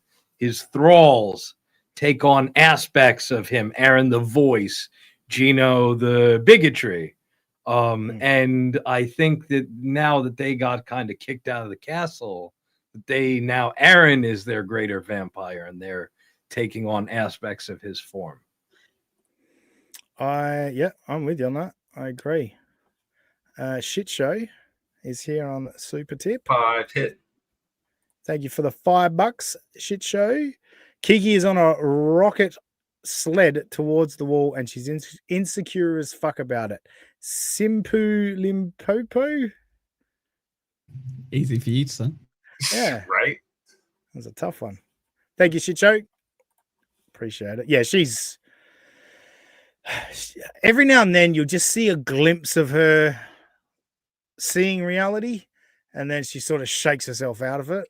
But she has her moments where, like, I don't know, maybe just the planets align and she sees something, but it doesn't last long. She can't keep it going. Crawl out of the woodwork to grift off of me? Where the fuck did that come from? She replied to a tweet, Kiki. How's that grifting? Like, it's just anyone talks about you, they're grifting off of you. That's all it is. I understand. We've got some quite a few super tips today, and we're doing a lot of Kiki coverage. So I'm just grifting off Kiki. Am I? Is that how this works? Yeah, I think so. That is actually how it works. That is literally how it works. Yeah. Thank you, Kiki. Thanks for the Kiki bucks. No more content, Kiki. I don't bring anything to the table to earn the money. It's just Kiki. Nope. Kiki's bringing just it all Kiki. in. Thank you, Kiki. Fair enough. Thanks, Why do I waste so much time prepping this shit? Hours at all. Why don't I just hit play on the start of Kiki's show and then just, you know what I mean? Why do I waste time pulling fucking clips? And Give it a go. Give it a go. 15 minutes of running on the beach and then bing, bing, bing, la, la, la. And then thanks for joining us this week, guys. We've had a great Dean show. will be right here. Exactly. Thank you to Isaac Walmart for gifting one United States of Australia membership. Thank you, Isaac. Keep the membership grift going. That is a grift. I definitely I'm letting my members down in a big way. I grift apologize. is hard. It's not good enough. But I appreciate everyone just being supporters. I've not received one complaint from a member, so thank you. I appreciate you guys just putting your money in and saying, "No, we'll just support you. Get us something when you can," and I will one day. No, I will. You issue, not a me issue. You crawl out of the woodwork to grift off of me. Where the fuck did that come from? Where does the anger come from? Anyone that knows me, ask one person other than, another mentally ill person. Why is everybody mentally fucking ill? Yeah. So basically what that sets up is anyone that says she's not a nice person is mentally ill, effectively. Ask anyone that's not mentally ill and they will tell you that I'm a nice person. I think I could say the same. I think we all did. You know what's insane? You never hear genuinely nice people kind of go, guys, I'm actually a really nice person. I'm a really nice person. I've never heard one person that I thought was a nice person having to defend themselves for being a nice person ever. Mm-hmm. Agreed. It's like usually like really great broadcasters don't need to say, I'm the best broadcaster in the business. You know? Sure. Very true. Other than, another mentally ill person that was at the entire Content Hotel, if they had ever met me, or whether they've met me or whether they haven't, if I'm not a warm, kind, loving, nice, charming person who's good to everybody and treats everybody like a fucking friend, you treats everyone like a friend. 4 of the 8 people she sat at a table with at dinner didn't even learn their names. Who calls themselves charming? That's like calling yourself modest. You can't do that. That's what other people can call you. You can't refer to yourself as charming. That picture looks like Gino's like a mama bird feeding a baby bird or something. It's creepy. Have some whiskey. Have some whiskey. yeah, that's it. Yeah. White Claw chaser. I had thought I was gonna. Oh yeah, sorry. The charming thing, Echo. I'll say you'd use it in like a humor. Like for humor in a cocky way, you know what I mean? Like you go, well, I'm so charming that's why I got that discount or whatever, you know what I mean? You don't say it earnestly in defense of yourself. Yes. I'm charismatic. It's like you don't say that. That's not the words that you use. Weird boobs can shut the fuck up. You have an OnlyFans. Wait, did she say weird boobs that time? Yeah, I think so. Like a fucking friend. You and your weird boobs can shut the fuck up. You have the weird boobs that people can see. The ones that people can look at because they're big enough for them to see. Oh, it's disgusting. It's weird. She can't get her bras from the kids section. She has to get full grown adult bras. Weird. OnlyFans. You have an OnlyFans. You stop. You stop. Just stop. It was something I did for a while. I just didn't want to do it anymore. Yes, it makes people money, but it's not what I'm doing anymore. I was nice to you about money. And again, with the I was nice to you, they said the same thing about Skitzo, Sean. We were nice to you at the anniversary show. Why did you record our stand-up? And now it's, I was nice to you. Why'd you put a shitty reply to my tweet? I mean, I've been nice to Shit Show. He doesn't stop giving me shitty replies to tweets.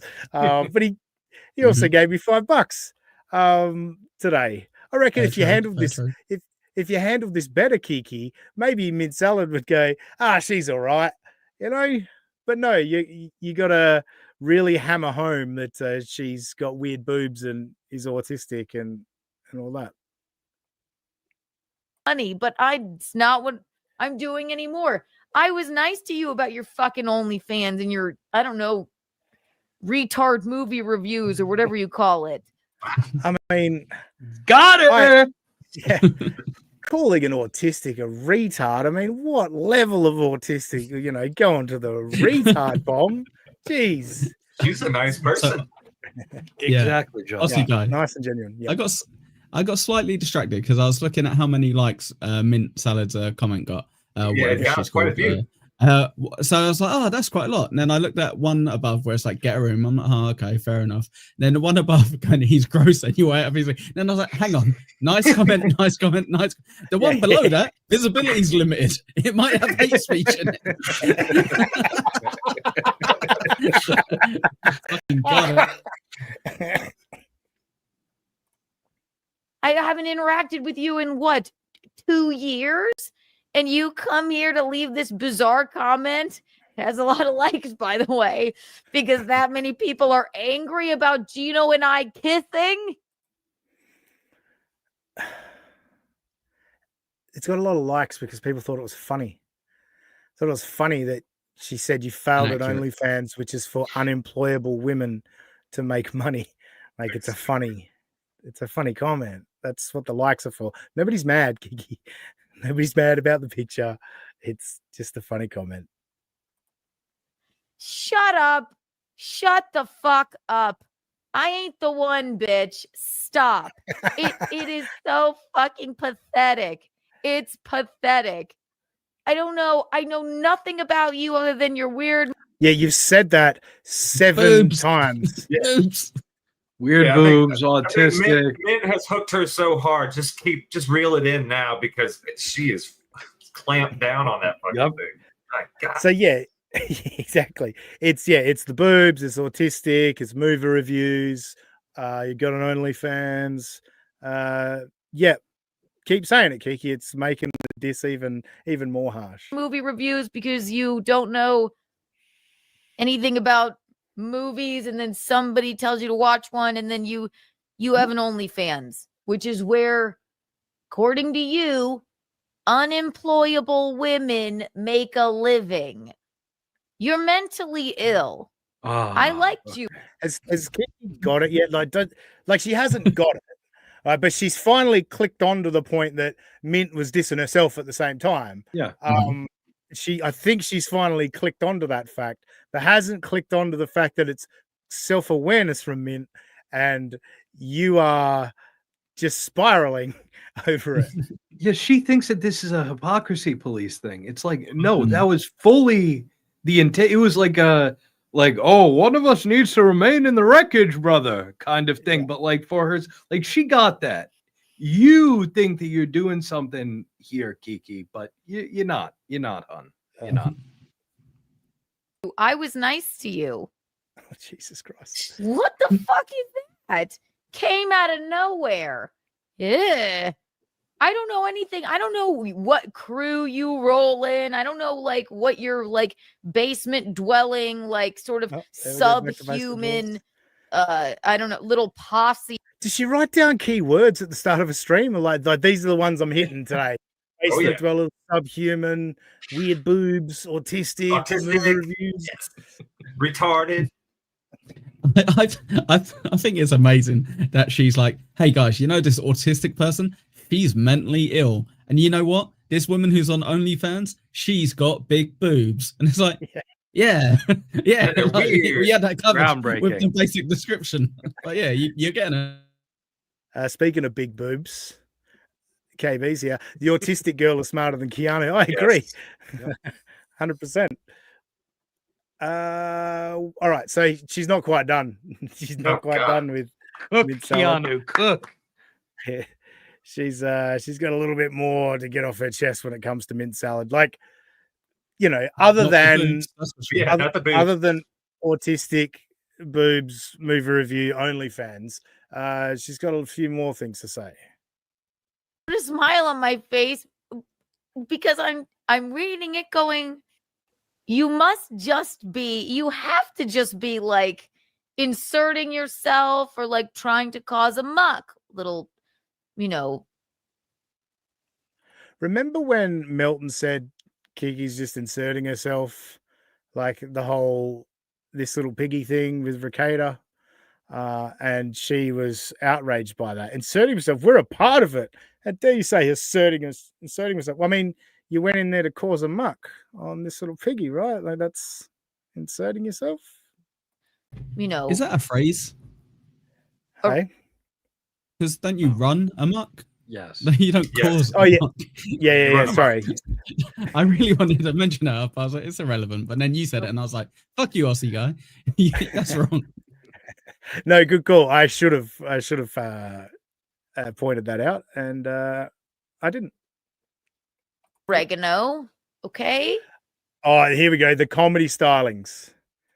So it's mint salad. So let's see all the different names she can call mint salad. Oregano, okay. Whatever you're doing, little thyme, little mint julep. I don't know, but you just said in there, I know nothing of you other than when I had you on my show. We talked about your little movie reviews or whatever, which we were very nice about. I mean, I couldn't have been fucking nicer and genuine. And you do seem a Genuine. There's that word. Genuine. Let's see how genuine she was with Mint Salad. And genuine, and you do seem a little slow. Okay, you do. You seem. So wait, that doesn't seem very genuine. Then, if you think she seems a little slow, then were you being nice or were you being like condescending with your niceness? Yeah, yeah. Do you seem a bit slow, which is why you probably, I don't know. Is that why you say you are literally unemployable in Ding, ding, ding, ding, ding. She got there. Well done, Kiki. Well done, Kiki. It's only taken you 8 minutes to figure that out. Oh, she was dragging that line in the water around all fucking morning long. 100%. this message, like in this comment, you have an OnlyFans. I know nothing of you. It was shocking. It was shocking. I'm sorry that Eugene and I kissing and having fun triggers you. One tweet with a bunch of likes versus 12 minutes ranting on a podcast. Who's triggered? Yeah, who's triggered? I would say Kiki is triggered, not Mint here. It just look like a woman that's having fun, having a good old time. Jesus Christ, Kiki. You have great boobs, but you're dead from the neck up, obviously. I'm sorry, Time Mint. I'm sorry. I'm sorry. Get Aaron out of your brain. Shake him out. Shake him out. You can get back on track. But I don't know what to tell you. This is I know you're admittedly autistic, so I almost feel bad. But almost. Oh, that's yes. Yeah. An autistic person put one funny comment on my tweet, and I almost feel bad about ranting and calling her a retard and shitting on her for 12 minutes. Almost. The vitriol is wild. The vitriol in this tweet reply, or in your last 8 to 9 minutes of podcast. Where was the vitriol, Kiki? This is why these people like Toe, Kiki, and Gino are my 3 favorites. Is how do you not hear yourself? How do you not hear what you're saying and go, oh wait, no, I sound like a fucking idiot now. I'm the dope that's actually getting triggered and freaking out and all that. Like, it's so great. It's so great, these idiots. So, I mean,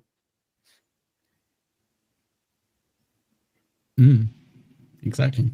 Yeah, I don't know what to tell you. You got big old boobs, and your brain is malfunctioning. Let's repeato another 5-10 times just to hit it boobs, home. big boobs, Wait. nice boobs. Autistic boobs, autistic. I was nice.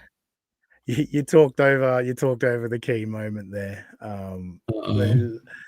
Big old boobs, and your brain is malfunctioning. As in, like, repeating the same shit over and over. Would that be a brain malfunctioning? Kind of feels like it. Honestly, guy, you know, one of the bits that I hated the most that she was doing for weeks was when she would put her mouth over someone's face, you know, and at least kind of get a picture of a mint salad with a big old tits out and replace the nipples with your mouth. At least do something like that. Jesus. But that's okay. Keep on. I don't know what you subhumans do. I don't know what your crew is. I keep seeing like a clip here or there. Everyone's screaming. Like it's just. So you do know, because she's describing young Clipper right now. Not everyone, just young Clipper was screaming. I think our Skitzo Sean was pretty chill. There was another dude on the stream seemed pretty chill. But yeah, young Clipper was, what's his name, Riley? He was going off. Sure. So you've seen the clip. Stop pretending you didn't see the clip. You saw the clip. It's very upsetting. Yeah, it didn't. Good question. The only question, you must be doing something right if this fucking idiot wants to, like, I guess, grift off of me. It makes no fucking sense. It makes no sense. So, sorry. But Still is so deep in her brain. Right. Grifting off me. Sorry you have to grift off me. Yeah. I wonder how often they do actually talk on the phone. Because it really stood out to me in this one of how steel toe she sounded with it. Like, I think they might have been on the phone together a bit over the last few days, or the few days previous to this stream, and that's why she's got so many steel toe-isms. Maybe Aaron sends out talking points to her and Gino every week. Like, these are the key words we're going to use this week. These are the yeah. Do you think the images went both ways out of interest? Like, I know Steel Toe could have just Googled them, but do you think when he was getting sent images, he was sending them back and Steel Toe was like, I'm good, I'm fine. Don't worry. It was kind of out of the blue on the show, so I wouldn't have thought so. We know Gino does send around images of partners or ex-partners, but in this instance, I don't think he sent them to Steel Toe, and again, Steel Toe just Google it. I bet Steel Toe has definitely Googled them, Googled those images, and he's probably pulled the little pud to him. Thank you to Iwa. Oh, that one.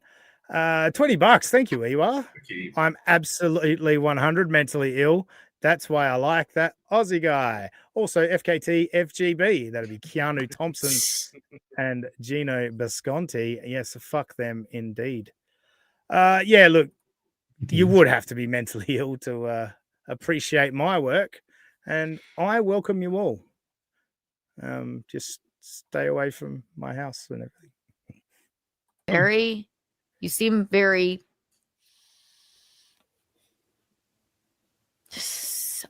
slow, so that might make you. She's amazing. Let's count the beats. Let's count the beats on her coming up with that. You seem very. She didn't want to go with the R word this time, Ozzy. Slow, so that might make. Wait, let's have a look. I wound it back 6 seconds, and we hadn't even heard the last time she talked. So let's go back a little bit further. All right, she's talking there. All right. But you seem very slow, so that might make you very happy. The irony not even lost on her there, is it? It's amazing. 6 seconds her brain took to find the word slow to insult a retard. You're amazing, Kiki. It's pretty fast for Kiki. Yeah, no, it is. It's quicker than her 8+5. It's took a bit longer for the 8+5, I think. Be in your life. Although this comment would suggest otherwise. So sorry, Minty. Sorry, Miss Time. You're slow as molasses. Mint Julep, ladies and gentlemen. We wish her well. Yeah. All right. There's a bit more in the clip, but we're done with it. She probably just says fucking boobs, autistic, all that again. Sorry. Because I've still got a little bit of Gino to get to. Does anyone need to get going? We're approaching the 2-hour mark. You're gonna bounce? Yeah, dude. Hit them all with your plugs. So follow me at NJ Ranger 201. I do an amazing show with Flimsy Greenberg. You can catch me, I believe, normally every Wednesday at what time Eastern? At 8 Eastern, but this week it's Thursday again at 8 Eastern. Thursday. Go give him a follow. He's absolutely amazing. Thank you very much for having me. Have a good rest of your weekend, okay? Thanks, bud. Have a good one. Appreciate you being here. Thank you. You know what I am going to do, actually? Just before we do this Gino segment to close it out. We won't do the whole thing because it's over 2 minutes. But we normally do story time with Gino, right? Yes. Well, piss break clip of the week this week brought to you by Just Jewel. Thank you, Just Jewel, for your generosity on Thursday. The piss break clip of the week is story time with Kiki, and strap in, folks. This is a good one. This gentleman, is this Mikey Cuffs? Eugene? I think this is Mikey Cuffs. Mikey Cuffs is in the front, yeah.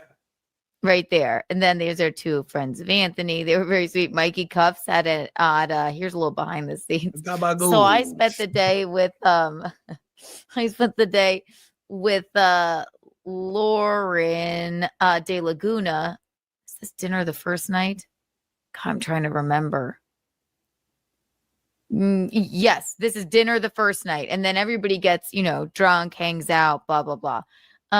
And Mikey Cuffs and Lauren had a moment. Lauren got locked out of her hotel room. Somehow she ended up in a room with Mikey Cuffs, and she was like, he was giving her sweet kisses on the forehead. She was like, what the fuck are you doing?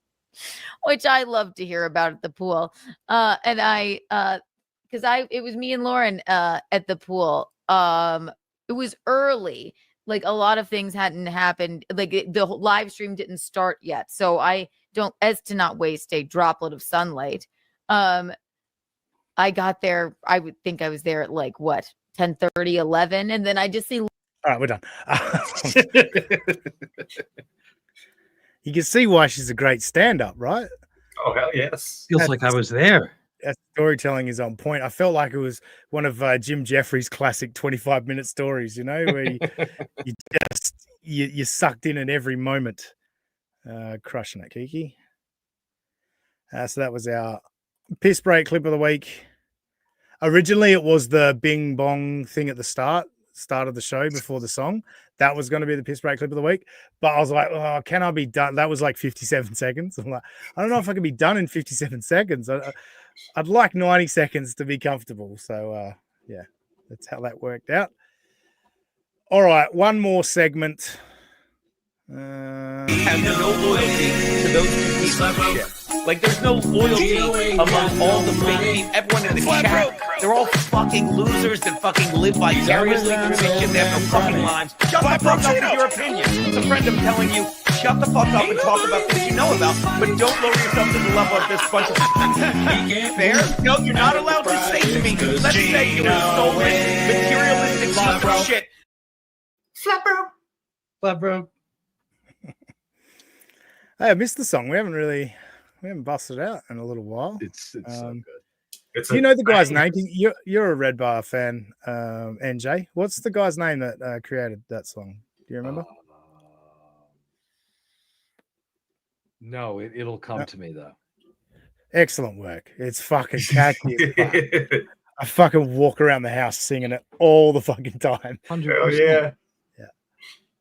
Absolutely amazing. So Gino was a little bit like Steel Toe this week, very Charlie Kirk heavy. I almost clipped he went live basically right after the shooting happened and played news for like 5 minutes. And then he started out like with a statement, and it was like scattershot all over the place, Gino. Like he had to work every fucking conspiracy he's got into it. And he brought up the black guy that murdered the woman on the train recently, and the pharmaceutical industry, and all these different things. And it's like, Gino, focus on the issue at hand right now.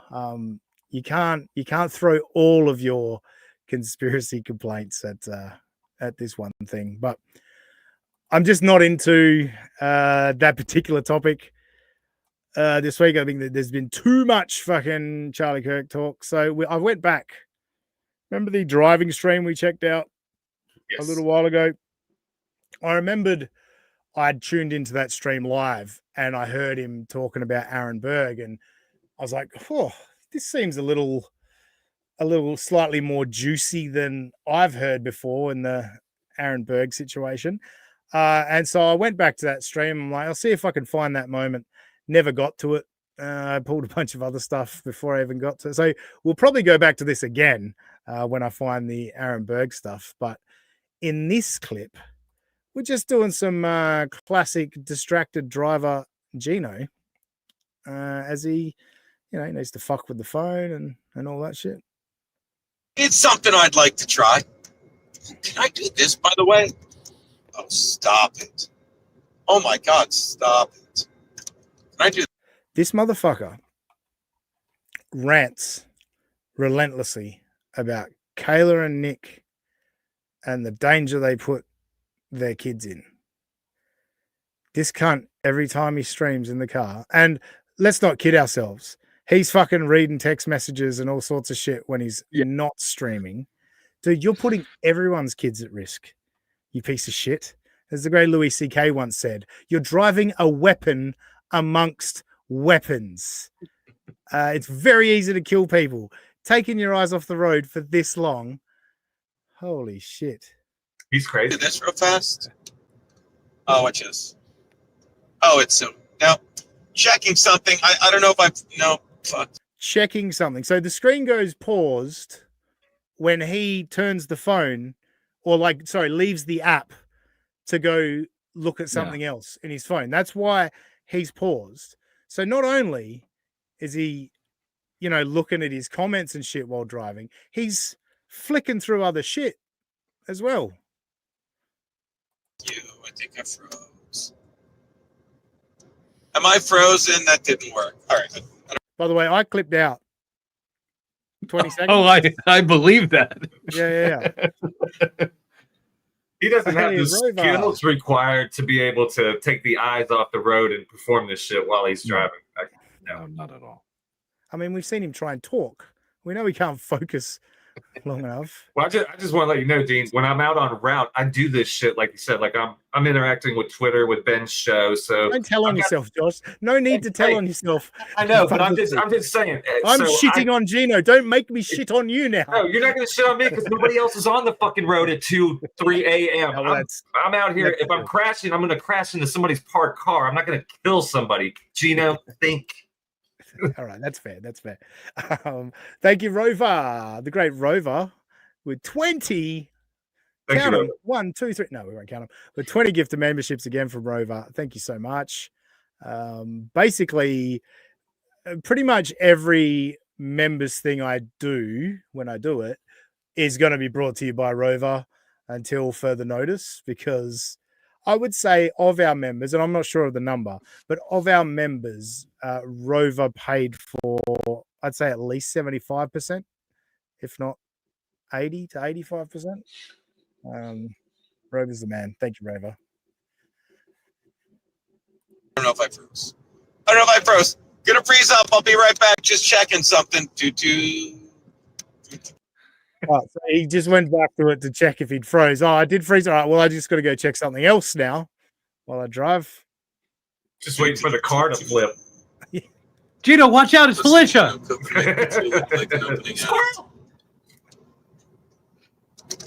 What I missed? Was I frozen? Dude, for $20, I'll drive with my pants off. Yeah, how do you like that? That is the ultimate beg, shake. Although, I don't know why it does this guy. Do not send money. I'm not driving with my pants off. I mean, actually, let me take that back. How do you even know I have pants on? Ding, ding, ding, ding, ding. How do you know I have pants on? Oh, it's raining. It's pouring. All right, so. Oh, sorry. Kind of talked over the squirrel moment. It's on. How do you know I have pants on? Oh, it's raining. It's pouring. All right, so. Squirrel. But also, let's throw into the mix, it's now raining and he's distracted by his phone. Perfect weather for staring at your phone while you stream, you fucking idiot. We're just up in the ante with it now. Yeah. All right, so a little bit into the stream, Gino decides to tell his life story, which was interesting. What he said is he claims he's lived many lifetimes in one lifetime, and then just listed off different jobs he's had. I was like, yeah, well, we've all had different jobs. Like we don't categorize it into a different life. Like it's just, what we all do. So yeah, he went through all of that, and I've just given us the last of it, the last sort of 5 to 6 years of his life. This is Geno's summation of it. Oh, hang on, let me do that first. There we go. They're like, who's going to be the co-host? I'm like, Garrett and Steve. Then Dixon broke my jaw at one point. Stevie Lou said I was on the ground crying while he was holding ice on my face, which, I mean, it's such a funny visual.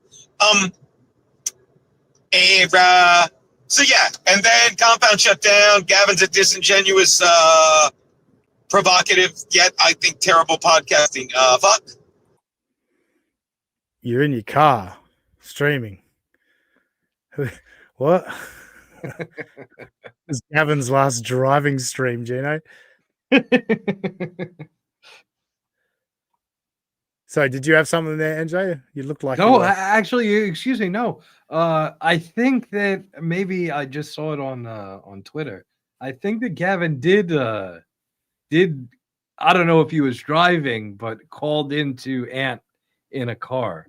But the greater point stands again. If Gavin McInnes didn't fire his narrow ass and all the other humps at Compound Media, this guy would be aces in his book.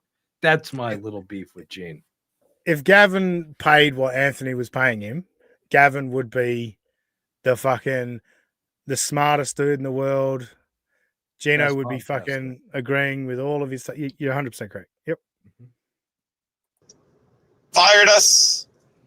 No reason not to. You know, we fucking just wanted the subs. We were just a subsidiary of everything. And everyone went their own way. And I got married, which is fun. I like it. And that's the I just love it. It's kind of a footnote. Everyone went their separate way and I got married, which is fun. Well, I enjoy it. I enjoy it. I definitely do. So yeah, I love that his takeaway of his last 5 years is Aaron Berg left him, Pat Dixon punched him, Gavin McInnes fired him. That's Gino's last 5 years of his life.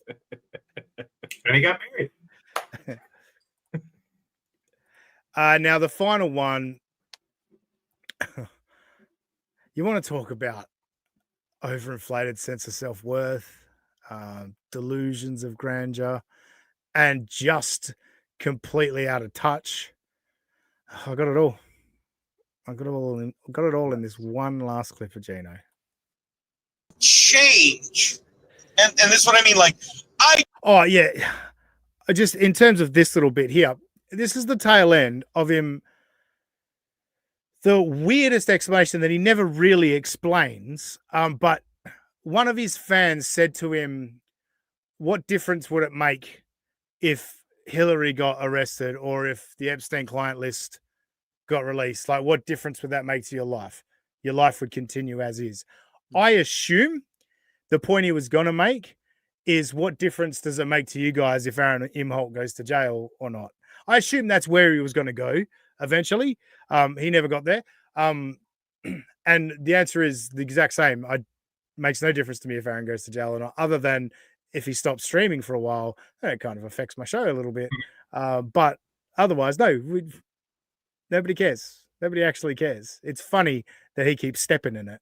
And it'd be really funny if he went to jail through his own stupidity. That would be funny, Gino. But anyway, I like where he goes from here. This is fucking great. Do like to think, and I've said this countless times, I've changed lives. Fuck you. I sent out fucking souvenir vax cards. I sent out stickers to fight that COVID shit. Get that booger, Gino. Jesus. Stickers. I sent out stickers to fight that COVID shit. Changed lives. Serious. What was in these stickers? I went behind that desk and sorry, mate. Sorry. No. If somebody else said this shit, like, say, I don't know, Colbert and Dr. Fauci collabed on stickers to promote the vaccine, he would say that that's dumb and gay. But meanwhile, his counterculture sticker, now that's the ticket. Were these super stickers? Thank you, Painkiller, for the $5. Left Behind, Punched and Fired, the Geno Bisconti story. That's amazing. Google search is in there somewhere. Well, thank you, Painkiller. Yeah, good call. Shit. I went behind that desk and every morning gave people content. Aaron did, made people laugh, and I still. You had to go and be a hero.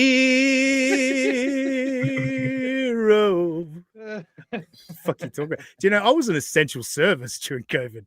I got behind that machine every fucking day and provided an essential service. And tell you what, gave my fucking co-workers some chuckles too in the process. So what kind of a hero am I? The biggest of them all. Like to believe what little following I have on my Patreon. I appreciate every one of you. I'm giving you, something to giggle about. I am. We're laughing at the dumbest stuff. The show me and Fred are doing is so good. The show me and Sammy are doing with Brig is so good. But you know what I mean? It's like I love the content I'm producing, and I like to think if I can give myself a bit too much credit. You saw that edit, did you? I edited out him drinking, having a sip from his bottle of water. Bit too much credit. I like to think that if I did stop, it would affect your life a little bit. It would, Gino. It would. I wouldn't have segments like this on my show anymore. So yeah, it would affect my life. Tiny little. It would affect my Sunday morning while I'm pulling clips, and my Sunday evening or Sunday night while I'm playing those clips. And the song would go away. That would be totally sad. Oh, that's true. Oh, we keep playing it in memoriam, I think. Yeah, it's still a banger even without him. Yeah. Yeah. Sorry, just there. He's really happy with the content he's putting out, and they're just laughing at dumb shit. What are we doing, boys? Like, I mean, I don't know about you guys. I'm happy with the content I'm putting out at the moment, and I feel like we're all laughing at dumb shit. We're just laughing at dumb shit. Yes. No, and this is some of the dumbest shit I've ever heard. I don't mean that in a fuck you kind of way. Obviously not. I don't mean that in a God, you can't live without me kind of way. You can. But I like to think my show for the past, Jesus Christ, going all the way, and Geno speaks, going all the way back to when I was on DirecTV with Artie. Like every time I was on, it made your life a little better, a little funner, a little more exciting, a little more entertaining. I know like stand-up shows do, so I like that. Surely, what is he doing with his fucking show? And don't get me wrong. All right. NJ, I know you're not a Surely fan. I'm not really a fan of their style.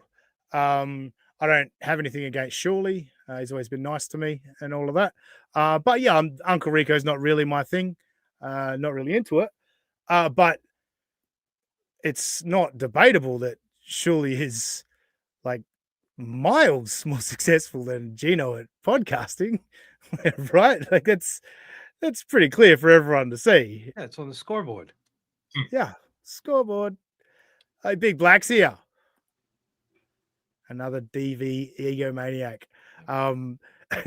Big Black said in a call to Dabble on Live that he's been in my chat and I've always had nice things to say about him. And I was like, I don't actually remember Big Black ever being in the chat before, but I do have nice things to say about him. I like Big Black. I think he's great. But yeah, it's great to see him here today. Welcome, Big Black. Cumia just goes on because he's a great guy and he likes Shuley. But, I mean, Anthony's show on WABC. Don't you love when people talk for their friends? You know? Like, Ranger went on MLC because he was trying to, get more viewers to my channel. That's the only reason he did that, you know? Totally. I did. Cumia likes goofing on Stuttering John. Sorry, you go. No. I did plug you guys while I was on there. Oh, thank you. I appreciate that. Of course. You're a good egg. You're a good egg. What they say. But no, that's all good. Yeah, Cumia enjoys goofing on Stuttering John. That's why he goes on the Uncle Rico show. He doesn't have to do anything. He just clicks the link and then he can sit there and crack jokes for a while and then leave. Like, yeah, that's cool. That's fun. Cumia's good at it too. whenever he does do an appearance on Uncle Rico, well, not every time, but I try and catch as many as I can, because somewhere in the middle of the episode, I'll always say, oh yeah, he's the king of this. Like he'll fucking say something like a sharp line out of nowhere, and I'll go, yeah, that's the Anthony Cumia I remember. That's the Jocktober Cumia I remember. But a lot more few and far between these days, I feel, for Cumia. Show on WABC that does make my life a little better, because I sit there listening to a guy I consider a very good friend and giggle and be like, this guy's great, and I consider myself pretty fucking cool to have fucking sat at the right hand, proverbially and literally with Artie, proverbially with Anthony, two of the biggest names in fucking radio in the past fucking 2 decades. And like, trust me, I came up and worked with them. Shuli did the same thing, and now he's like fucking literally nearly as bad as Howard. What? What does that even mean? Nearly as bad as Howard? Like, Howard became like woken, like basically turned on everything he was before. Is that what Shuli's done? Howard's the great Satan of these guys. Like, again, they completely forget the fucking 30 years of world-changing entertainment, and they completely, especially guys like Gino. Again, Howard's woke now. Howard, in one episode of 80s, 90s Stern, did more anti-war. He was literally fighting with the fucking FCC. But no, Gino's got it all figured out. But I will go back, because he's using it as a brag that he was alongside Cumia and Artie Lang. You know what I would give for that? Like, we've got to where we are now as a channel, and I'm super proud of it, of where we've got on our own, just plugging away, working away at it. To get the opportunity to have, two of the all-time greats, particularly, if for millennials and Gen Xers, Anthony Cumia and Artie Lang are fucking legends in the broadcasting industry. To get the opportunity to sit with them every day, talk to them, learn from them, I'd like to believe I'd have a channel as big as Shuli's if I got that opportunity. You never know with these things, but to be able to sit under that learning tree, and now you're streaming in your car, screaming about Dabbleverse idiots, and Skitzo Sean's trying to record my set. Like, I don't know, that's pretty embarrassing to me. That's not making the most of your opportunities. That's coasting when you think you're great, and you never actually evolve. You never learn anything. That's why he's such a moron when it comes to like the tech side of it. Like I'm a bit of a slow learner at times, and I think it's more due to commitment than knowledge. You know what I mean? Brains, I guess. It's like that seems daunting. You put it off. And then when you actually go, all right, I'm going to fucking actually do it now. 10 minutes later, you go, why did I put this off so long? It was so easy. Gino's never done that. He needed Garrett and Steve to run everything. And that's why he got Kiki to sort of be producer on his show, because he can't set up a stream, make sure the mics are working, make sure camera's positioned right, make sure you got clips ready to go, all that. He's not capable of it. He just, no, I'm good at talking into a mic, which I don't even think he's good at that. I've heard he used to be, but the stuff I've seen is nonsense. It's a man that can't make a point. What I have to say is driving's probably gotten worse too since he's streaming while driving. Oh, definitely. We need to get him a Tesla, and at least then he can fucking drive himself. Hands-free. It's one of those, I don't like, look, crashing into a pole or something like that, sweet. I'd love that if he did that while streaming. I just don't want him to hit another car or anything like that. I can't cheer for that. I'm going to cheer for a fucking pole, though. Or a deer. Even a deer would be good. As Baumet said earlier, I take out kangaroos with my car. I personally never have. I had to swerve one morning. It was some amazing brakes and fucking steering and to avoid this kangaroo that launched out onto the road. But no, kangaroo will fucking total your car. That's for sure. Yeah. Depending on your car, of course. But fuck off, Baumet. Tesla. Fuck is a Tesla? Tesla. That's how Moody says it. It's not a Prius. All right, that's all our clips. We're done. Nearly 2.5 hours. Fucking hell. I had a feeling when I pulled all those clips. I was like, this might be a long one. But then we went way longer on that Aaron clip than I was expecting. So that really blew things out.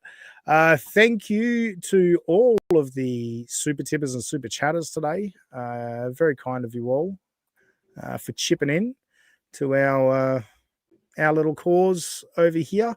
Yes, thanks to all the non-basement dwellers and non-subhumans. And the basement dwellers and subhumans are the ones who were giving money, so we thank them the most. We thank them too. Goddamn. Yeah. They buy sneakers too.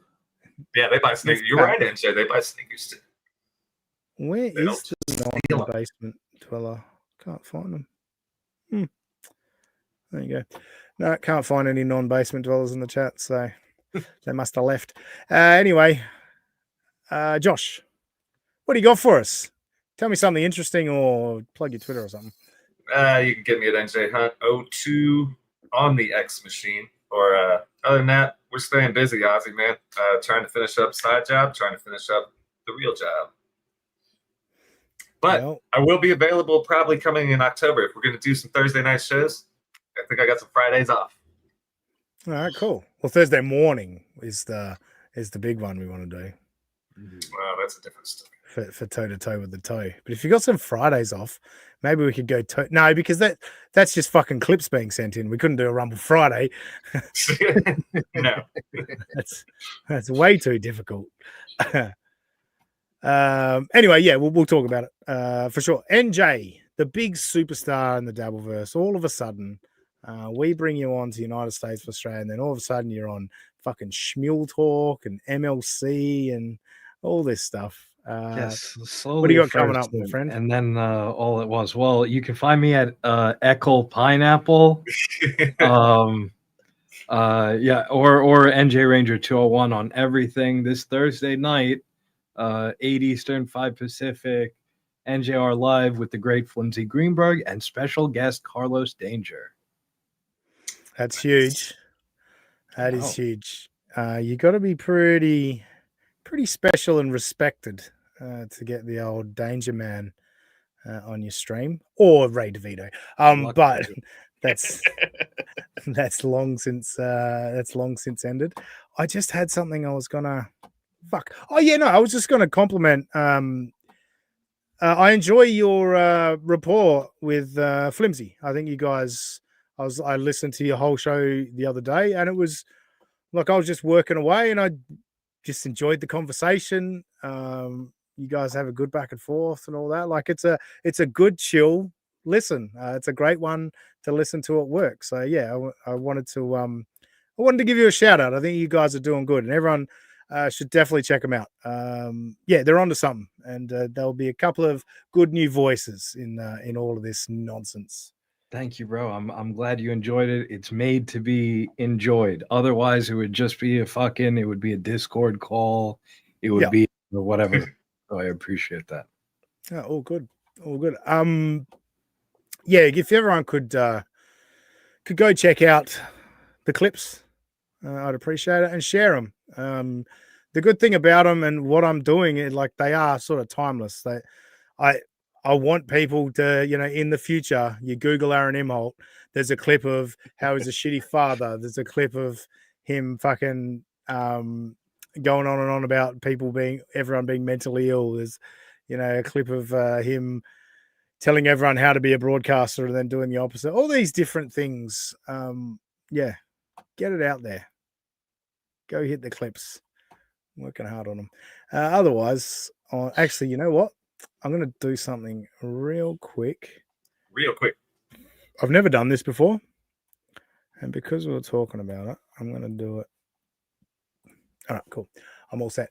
So otherwise, on Twitter/X, I am at that sussy guy. Just imagine that Aussie guy and put an S where the A should be. We'll catch you next time on United States of Australia.